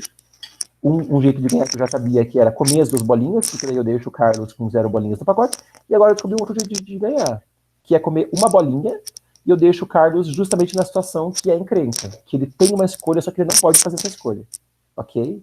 E veja que agora, uma vez que eu já descobri 2 escolhas que me garantem a vitória pro 2, esse valor aqui do 2, ele já não importa para mais nada, né? Porque eu já tenho pelo menos 2 escolhas, então o X já não significa mais nada pro 2, ok? Agora eu avanço na construção do meu edifício, então tudo que eu precisava saber sobre o 2 eu já construí, já está decidido, eu já sei que na situação em que n é igual a 2, eu tenho 2 escolhas, né? Tudo que eu precisava saber já sei, e agora eu vou ver como que o 2 impacta os valores superiores. Não impacta, porque 2 já tem pelo menos 2 escolhas, né? Só impacta quando eu chego numa vez aqui, né, quando eu estou no meu i iterando, e o valor de escolhas que eu já tenho estabelecido para aquele i é 0, 1. Porque 0 significa perda, e 1 pode significar perda. Se é pelo menos 2, não tenho perda, tenho vitória garantida. Então isso não impacta em mais nada os valores superiores, né? É apenas a perda que impacta, porque justamente é a perda que é a situação na qual eu quero deixar o Carlos na vez dele jogar logo a seguir, ok? Então eu identifico o que é situação de perda para mim, para saber quais são os valores posteriores, superiores, em que na minha vez de jogar naqueles valores, eu consigo deixar o Carlos em maus lençóis. Eu consigo deixar o Carlos em encrenca. Então, tudo que é relevante aqui para determinar a perda é o valor 0 de escolhas, que com certeza é perda, ou então o valor 1 de escolhas, só que justamente com a escolha proibida. Beleza? Não sei se vocês estão conseguindo acompanhar o meu raciocínio. Eu estou tentando over-explaining, justamente para fazer o negócio entrar na cabeça de vocês, tá? E mais do que apenas fazer vocês entenderem, mas tentar de algum modo passar a intuição de como construir essas coisas por si só em outros cenários, tá? Então, por isso que eu estou até gastando um tempão aqui com essa explicação, porque o código depois vai ser ridículo, a gente vai fazer em 5 minutos. Então tá, ó, pro 2 está tudo determinado, né? 2 já tem pelo menos 2 escolhas, então acabou. Isso também significa que se o Carlos, na vez dele de jogar, ele tiver 2 escolhas, ele ganhou, não importa o que eu faça. Então por isso que o 2 também não impacta valores superiores, né? Porque se na minha vez de jogar em valores superiores de n, eu fizer uma escolha que vai fazer o Carlos ficar com 2 bolinhas de chocolate no pacote, acabou para mim, ele ganhou. Duas bolinhas, como ele também joga otimamente, não tem o que eu possa fazer para garantir minha vitória. Tudo bem? Agora, com i igual a 3, né, então eu já sei que para 3, tudo que eu precisava saber até 3 já está estabelecido. Para 3 eu tenho apenas uma opção, uma escolha que me garante a vitória, que é justamente comer as 3 bolinhas do pacote. Não tenho outra escolha, né? Então, eu preciso garantir que o número de bolinhas comidas pelo Carlos antes de mim não foi 3. Mas isso também significa que se é a minha vez de jogar e eu tô aqui, ó, com 6 bolinhas no pacote, se eu comer exatamente 3 bolinhas, eu vou deixar o Carlos em maus lençóis, porque eu vou ter comido 3 bolinhas no pacote, que é o valor proibido, e ele não vai ter a única escolha que ele poderia fazer para garantir a vitória dele, então ele perdeu, né? Então aqui eu já descobri um jeito de ganhar para n igual a 6, que esse jeito de ganhar só é possível se eu posso fazer a escolha de comer 3 bolinhas do pacote aqui, beleza? Continuamos construindo edifício. Quando o i vale 4, então eu já tenho determinado que para 4 bolinhas no pacote só tem um jeito de ganhar, que é comer as 4 bolinhas, né? E isso implica que se é a minha vez de ganhar e é a minha vez de jogar e eu tenho 8 bolinhas no pacote, eu garanto a minha vitória se eu comer comer 4 dessas 8 bolinhas, porque daí vai ser a vez do Carlos jogar, e ele teria uma escolha que garantiria a vitória para ele, só que ele não pode fazer essa escolha porque eu comi exatamente 4 bolinhas. Então eu já descobri um jeito de ganhar com 8 bolinhas no pacote, desde que eu possa comer 4 bolinhas, beleza? Tá tudo determinado até 4, vamos ver como que até 5, na verdade, né, já está tudo determinado. Vamos ver como que os valores que foram computados para 5 sobre esses elementos que constituem a estrutura computadoral do problema, os valores, né, para 5 também, ó, uma só opção de escolha. Sempre que é 0, 1, eu tenho que ver. Se é pelo menos 2, não tem nada para ser analisado. Então, como é 1, eu só teria a opção, né, de ganhar caso a quantidade de bolinhas que foi comida antes não foi 5. Então, quer dizer que em 10, mas aqui já não tem 10, porque no valor de n, no meu exemplo aqui, vai até 8, então já não tem mais o que ser considerado. Quer dizer, se é a minha vez de jogar e eu tenho 5 bolinhas no pacote, eu ganhei. Porque não tem como o Carlos ter comido 5 bolinhas antes, porque o valor de n ia até 8, né? Não tinha como ter 10 bolinhas no pacote para o Carlos ter comido 5 e inviabilizar a escolha que eu tenho que me garante a vitória na certa. Com 6, também já tenho uma escolha descoberta, ó. E aí, então, eu tenho que pegar 6, somar com 3, 9. Então, não tem como o Carlos ter comido 3 bolinhas e inviabilizar a minha única escolha que me garante a vitória. 7, até o momento, não descobri nenhum jeito de ganhar com 7. Significa que com 7 eu tenho 0 escolhas. Então, se é a minha vez de jogar e eu tenho 7 bolinhas no pacote, eu perdi. Não tem o que eu faça. O Carlos joga ultimamente. Filho. Me desculpa por ter chutado e me desculpa. Tá bom, filho, tá bom. Tudo certo. Doeu seu ouvido? Não deu no ouvido. Mas Certo. sua Então, coisa? não, filho, não tá preparando meu trabalho. Então, com 7, não descobri nenhum jeito de ganhar, não tenho de ganhar. Se em vez de jogar, eu tenho 7 bolinhas no pacote, eu perdi, acabou. 8, 1, 8 mais 4, 12, já saí para fora também dos limites e tudo tá determinado. Beleza? Espero que a explicação tenha feito algum sentido, e mais do que isso, né? Espero que o modo como eu explanei tenha, de algum modo, contribuído com elementos que vocês consigam reproduzir de algum modo em outros problemas e tenham ajudado vocês a pensar mais computacionalmente sobre a estrutura computadoral de problemas, tá bom? De coração. Então, se alguém tem alguma dúvida ou quer fazer qualquer comentário, por favor, fique super à vontade agora para perguntar, para fazer, enfim, porque mais vale essa discussão do que entender a particular resolução deste problema, né? Mas acho que a meta da discussão é até mais importante do que o problema em si. E aí, quem quer falar alguma coisa? Ô, Zatesco, eu não peguei direito ali. Por que o 7 dá 0 chances para quem tá no 7? Sim, bom, porque eu justamente fui descobrindo os jeitos de ganhar para todos os números, né? Certo. Inicialmente eu não conhecia nenhum jeito de ganhar para nenhum número. E conforme eu fui crescendo esse difícil, eu fui dizendo, ó, até aqui já está tudo determinado. Todas as opções de escolha que me levariam à vitória até o 6 já foram construídas. Quando chegou no 7, quando o meu I chegou no 7, eu não tinha achado nenhum jeito, nenhuma escolha que garantisse para 7 bolinhas no pacote vitória certa. Então, se ele, tipo, se o Carlos escolhesse 1, por exemplo, ia cair no 6, né? Aí a Paula iria escolher o 3. Porque a gente já sabe que se ela escolher o 3, não tem o que o Carlos fazer, né? Exatamente. Exatamente. Se é a minha vez de jogar, eu sou a Paula, é a minha vez de jogar, eu tenho 7 bolinhas no pacote, não importa o que eu faça, eu sempre vou cair numa situação em que o Carlos sabe me conduzir para ele garantir a vitória dele, né? Nossa, então, genial.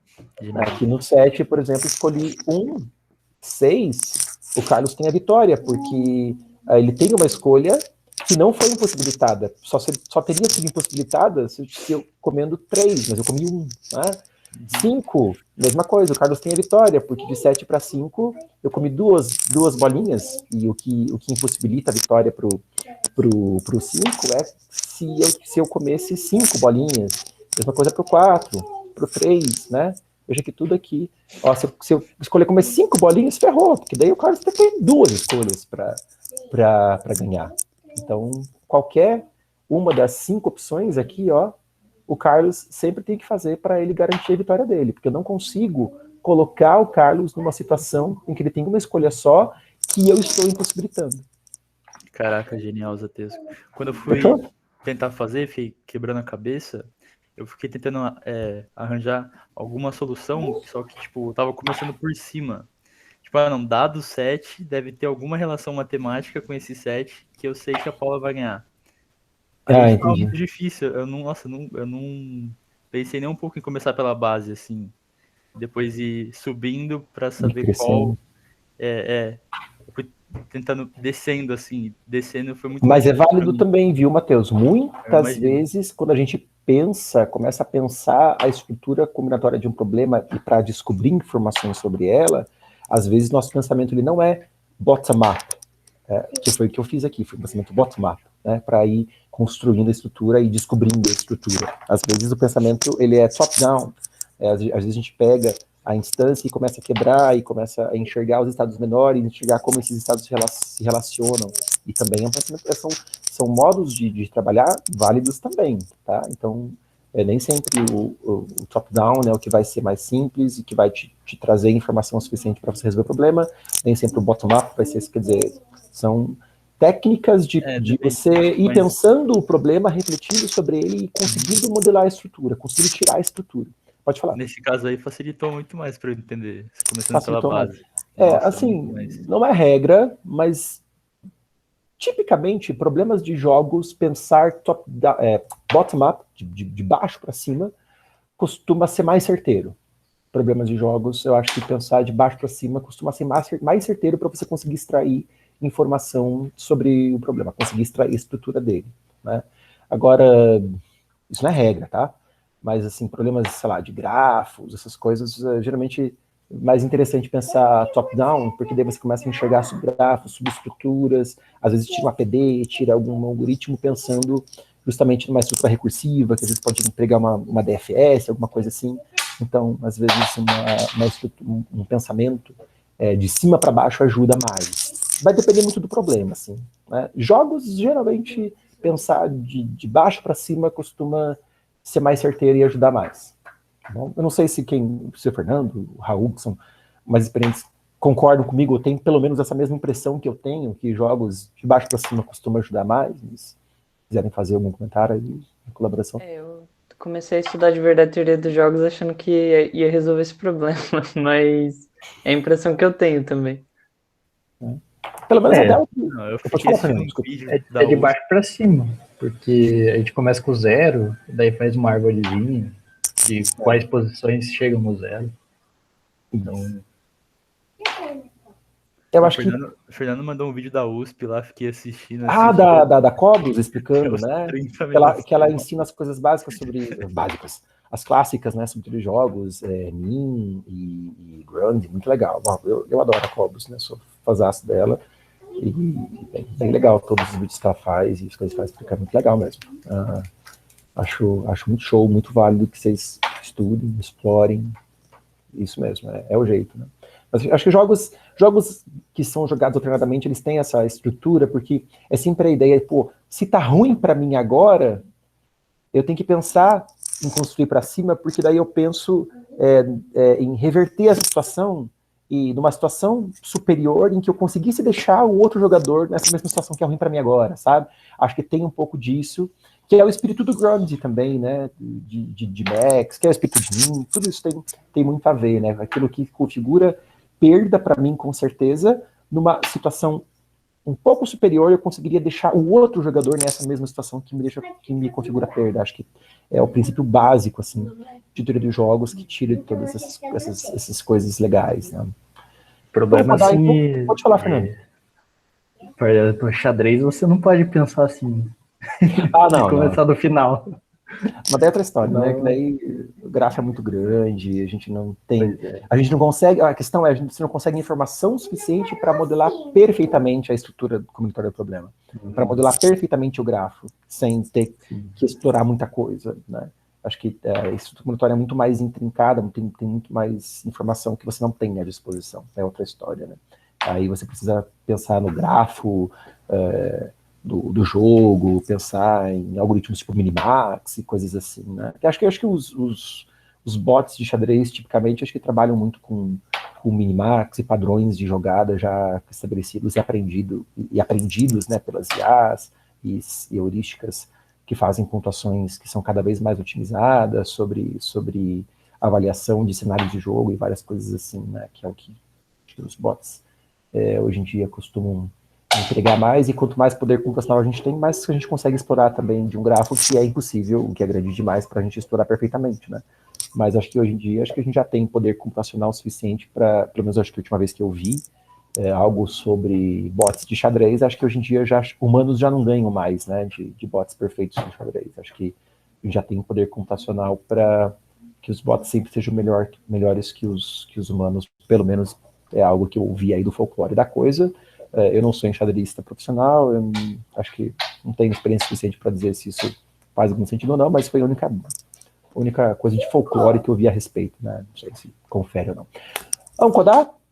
Eu tenho uma Oi, pergunta fala. que é bem de iniciante, assim. Quando que eu sei que é um exercício de teoria dos jogos? Tipo, sempre envolve duas pessoas jogando alguma coisa, assim? Ou é iniciado? Isso aqui é teoria de jogos porque isso é um jogo. É. Mas, como eu falei, eu não consegui usar nada das coisas, dos guarda-chuvas da teoria dos jogos aqui, entendeu? Não usei nada, não usei Grand, não usei NIM, nada. Eu só sei que é um jogo, e eu tentei modelar a estrutura combinatória do jogo e já saiu ad hoc o algoritmo. Eu não usei nada de conteúdo de teoria de jogos para resolver o problema. Foi ad hoc, entendeu? Mas no vídeo da Cobos lá, ele diz, digamos assim, as propriedades que você pode ver, por exemplo, informação perfeita. E se você precisa de informação perfeita para você conseguir fazer algumas coisas, fazer algumas modelagens. Isso pensando nos guarda-chuvas, né? Sim. Sim. Não, pensando em geral, né? Porque se você pega um jogo, você tem que analisar todas as propriedades dele para você conseguir fazer alguma solução. Mas geralmente vai ser coisa assim, perfeita, né? Informação perfeita, porque os problemas da maratona você tem que conseguir resolver dado qualquer instância, né? Então, a gente tem várias coisinhas para ver. Saquei. Legal. Vamos cuidar. 8h10 já. Aproveitei que estava mais folgada a oficina regular e gastei mais tempo na explicação, então acho que era o que mais valia. Cadê? Caraca, eu tô muito aliviado agora por ter entendido o problema do chocolate. Meu medo era sair daqui sem entender ainda. Esse aqui é o Uri que tava, né? Beleza. Então, Esse aqui... Sorry. Que fui clicar em hide, naquela barra que fica me enchendo de saco, eu cliquei em stop sharing. Uau! Eita. Aqui, de novo. Hide. Pronto. Então, esse é o OBI chocolate. E diretório TMP. Vou olhar, sabe? Ai, estou na liderança de novo. Eu faço que vocês muito bem.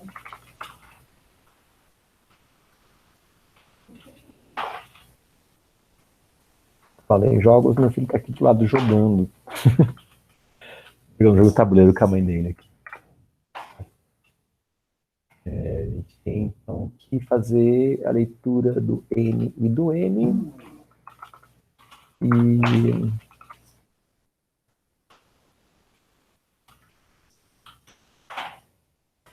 E aí calcular as informações, né? Que são basicamente, vou deixar o N globais. As informações que a gente tem que calcular para cada valor, né? De 0 até N, são justamente aquelas duas informações que foram suficientes para a gente fazer a nossa modelagem, né? A informação da quantidade de escolhas para cada posição, para cada valor, né, de 0 a n, e a escolha proibida, né, o x lá que eu tinha colocado na explanação. Okay? Então, eu li n e m. Agora eu vou então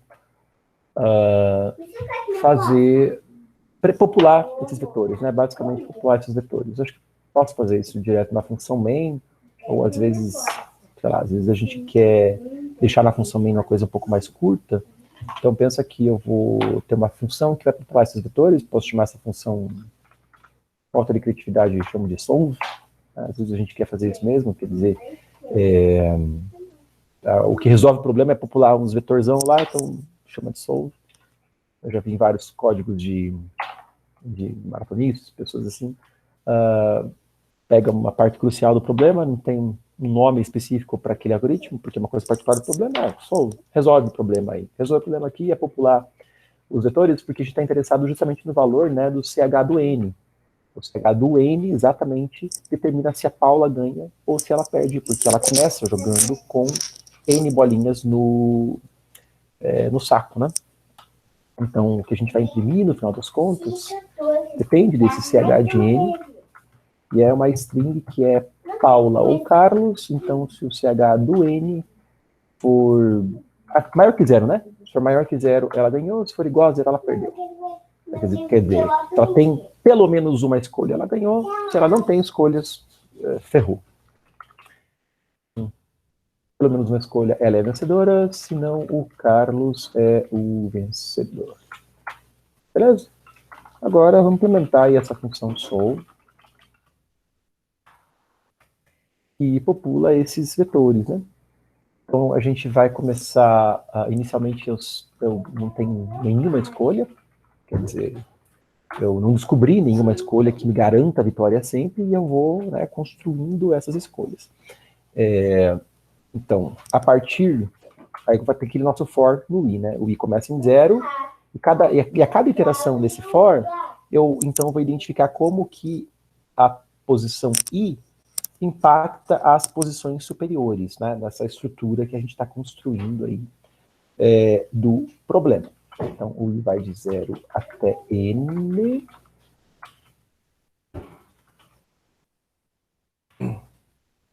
E, então, a cada iteração desse for, eu vou identificar como que o i impacta os valores superiores. Isso vai depender do quê? Se o CH do i é 0 ou 1, porque senão não impacta em nada, né? Senão não tem o que fazer. Quer dizer, se o Carlos chegar na situação com pelo menos 2 escolhas, não tem o que eu faça que me garanta a vitória. Né? Porque é justamente isso, quando eu estou revertendo, né, a situação para identificar aquilo que me garante a vitória. Então, o que me garante a vitória é botar o Carlos numa situação em que ele tem ou 0 escolhas ou uma escolha justamente como a escolha proibida, né? Então, aqui, fazer com switch, podia fazer com if, sei lá. Não preciso nem dessa chave aqui, botar a chave para cá. No final das contas, é o caso 0 que me interessa e o caso 1. Só. No caso 0, eu vou, então, fazer um for. Cadê essas variáveis em J?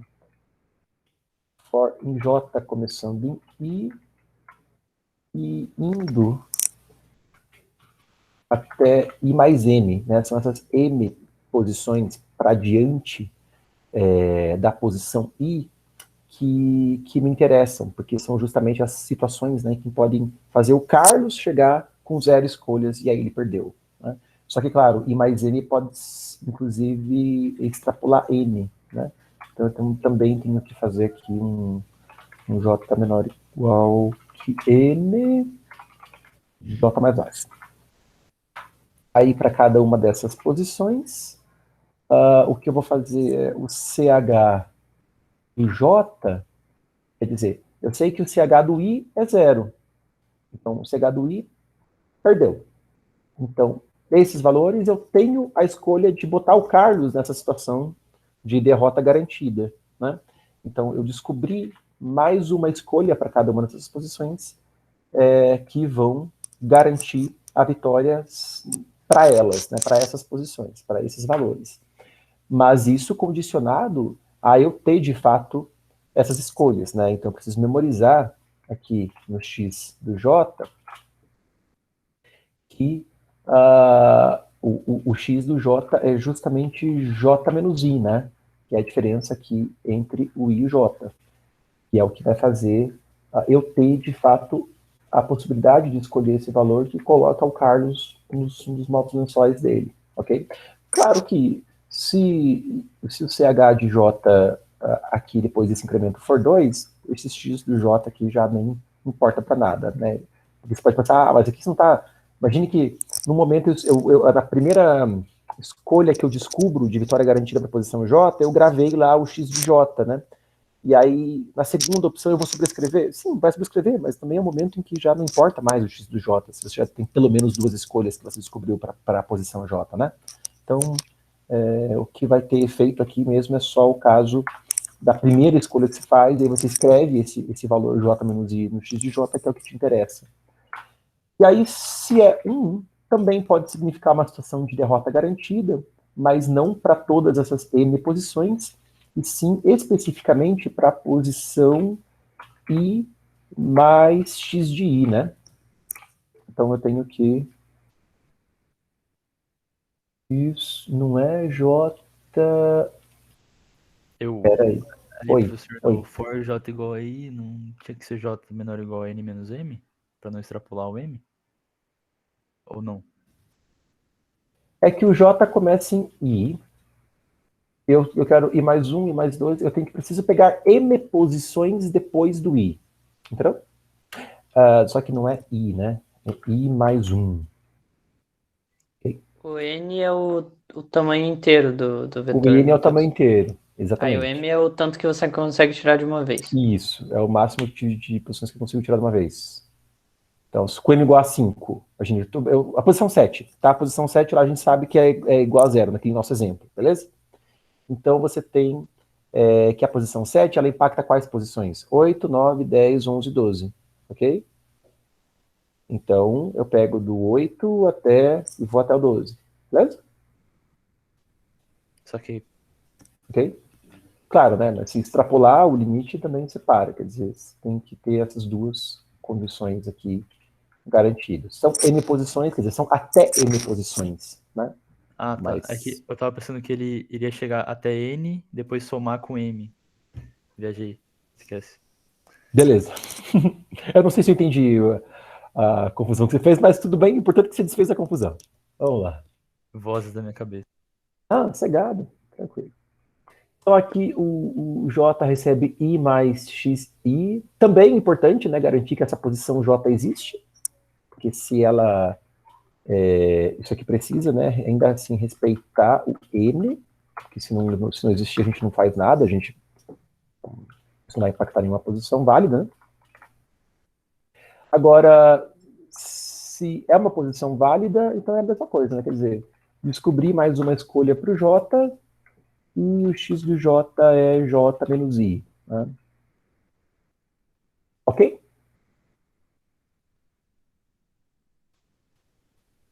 Beleza? Eu falei, de código não tinha nada realmente muito interessante. A gente já entendeu como esses processos funcionam lá no papel. Então, basicamente, só transcrevi aqui para código. Vamos compilar, testar, etc.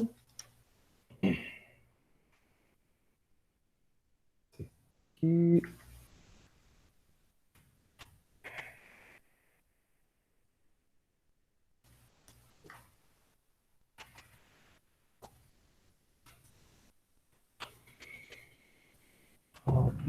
chocolate. Em Curitiba, a gente fala chocolate. Meu Deus, 3 milhões de erros.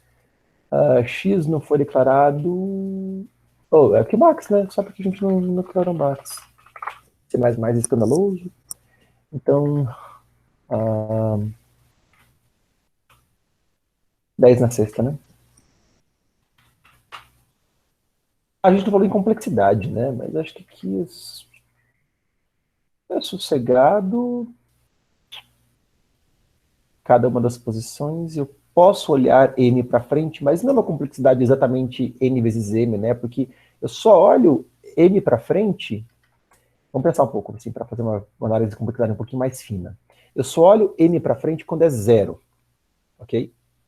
E essas M para frente que eu olhei, eu já excluí completamente a possibilidade de elas fazerem, me fazerem fazer N operações, entendeu? Então, o número de operações que eu vou fazer aqui é linear em N, na verdade. Ele não é N vezes M. Ele é O de N mesmo, ok?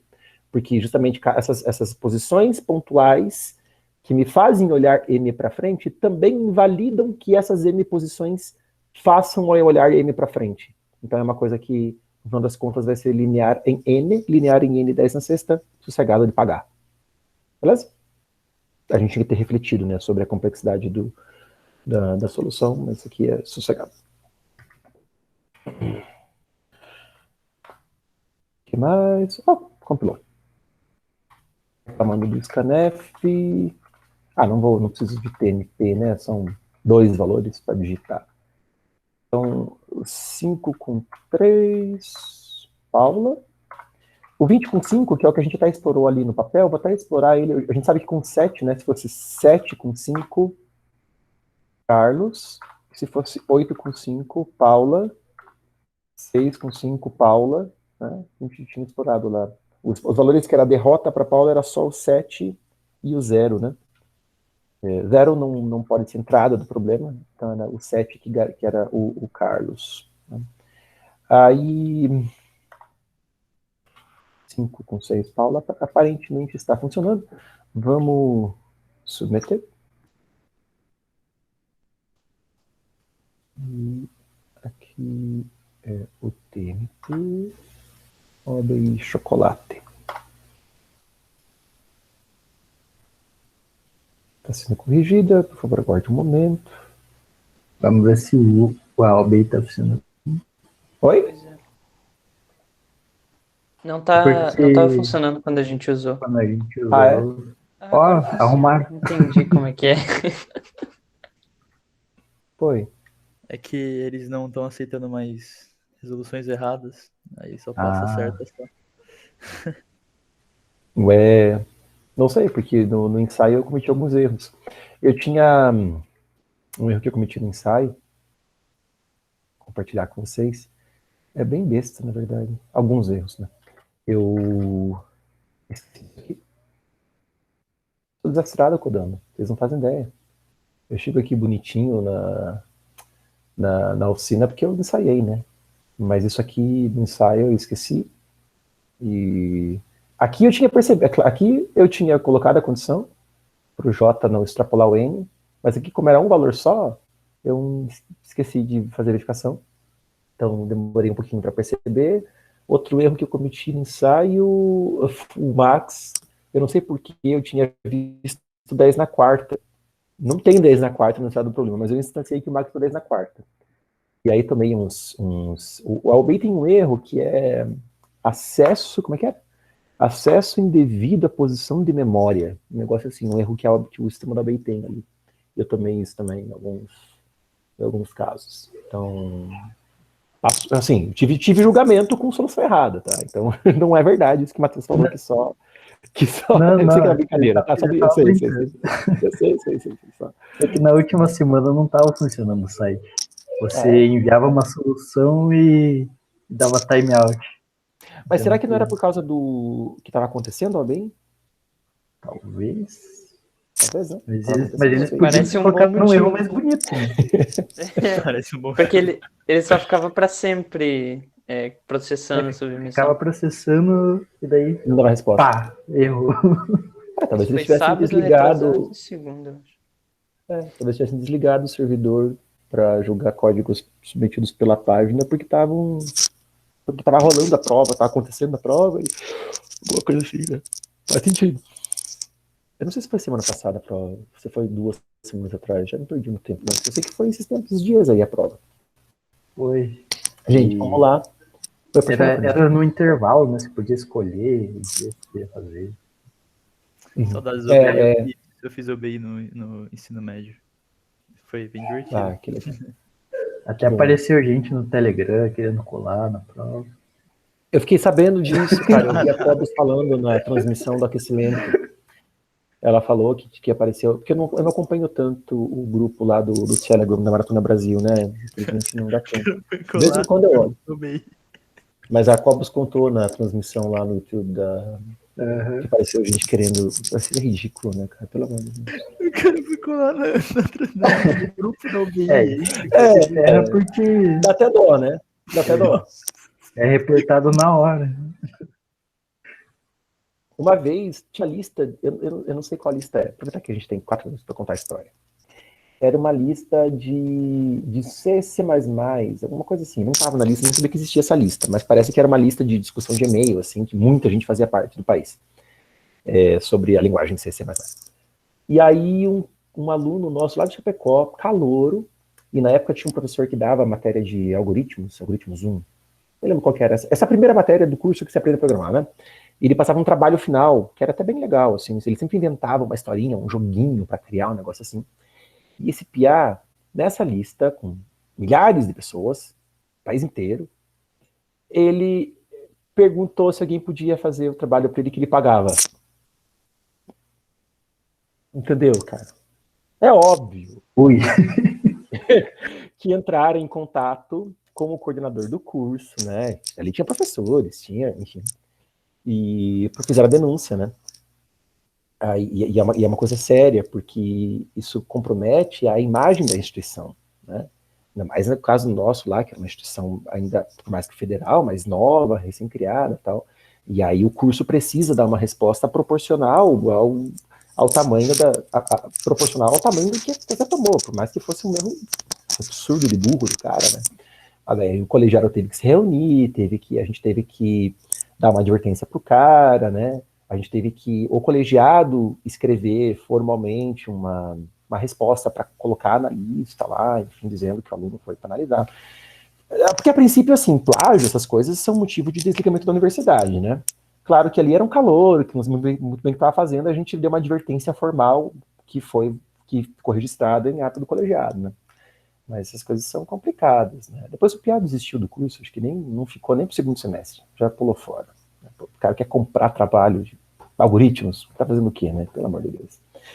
Mas é isso, gente. 8h28, então. Eu desejo para vocês uma excelente semana, em especial os competidores, os finalistas. Excelente prova para vocês.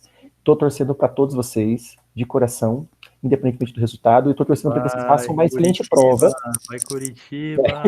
Não, mas o pessoal da UDESC também está sempre com a gente aqui, torço para eles também. Eu acho que o importante é vocês fazerem a melhor prova que vocês podem fazer.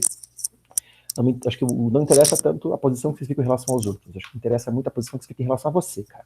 Você chegar na prova, fazer uma prova boa, saber que a jornada que você construiu até ali te fez fazer uma prova boa, sabe? Que você deu o melhor que você podia dar em relação a você mesmo. Então, é o que eu desejo do fundo do coração para todos vocês.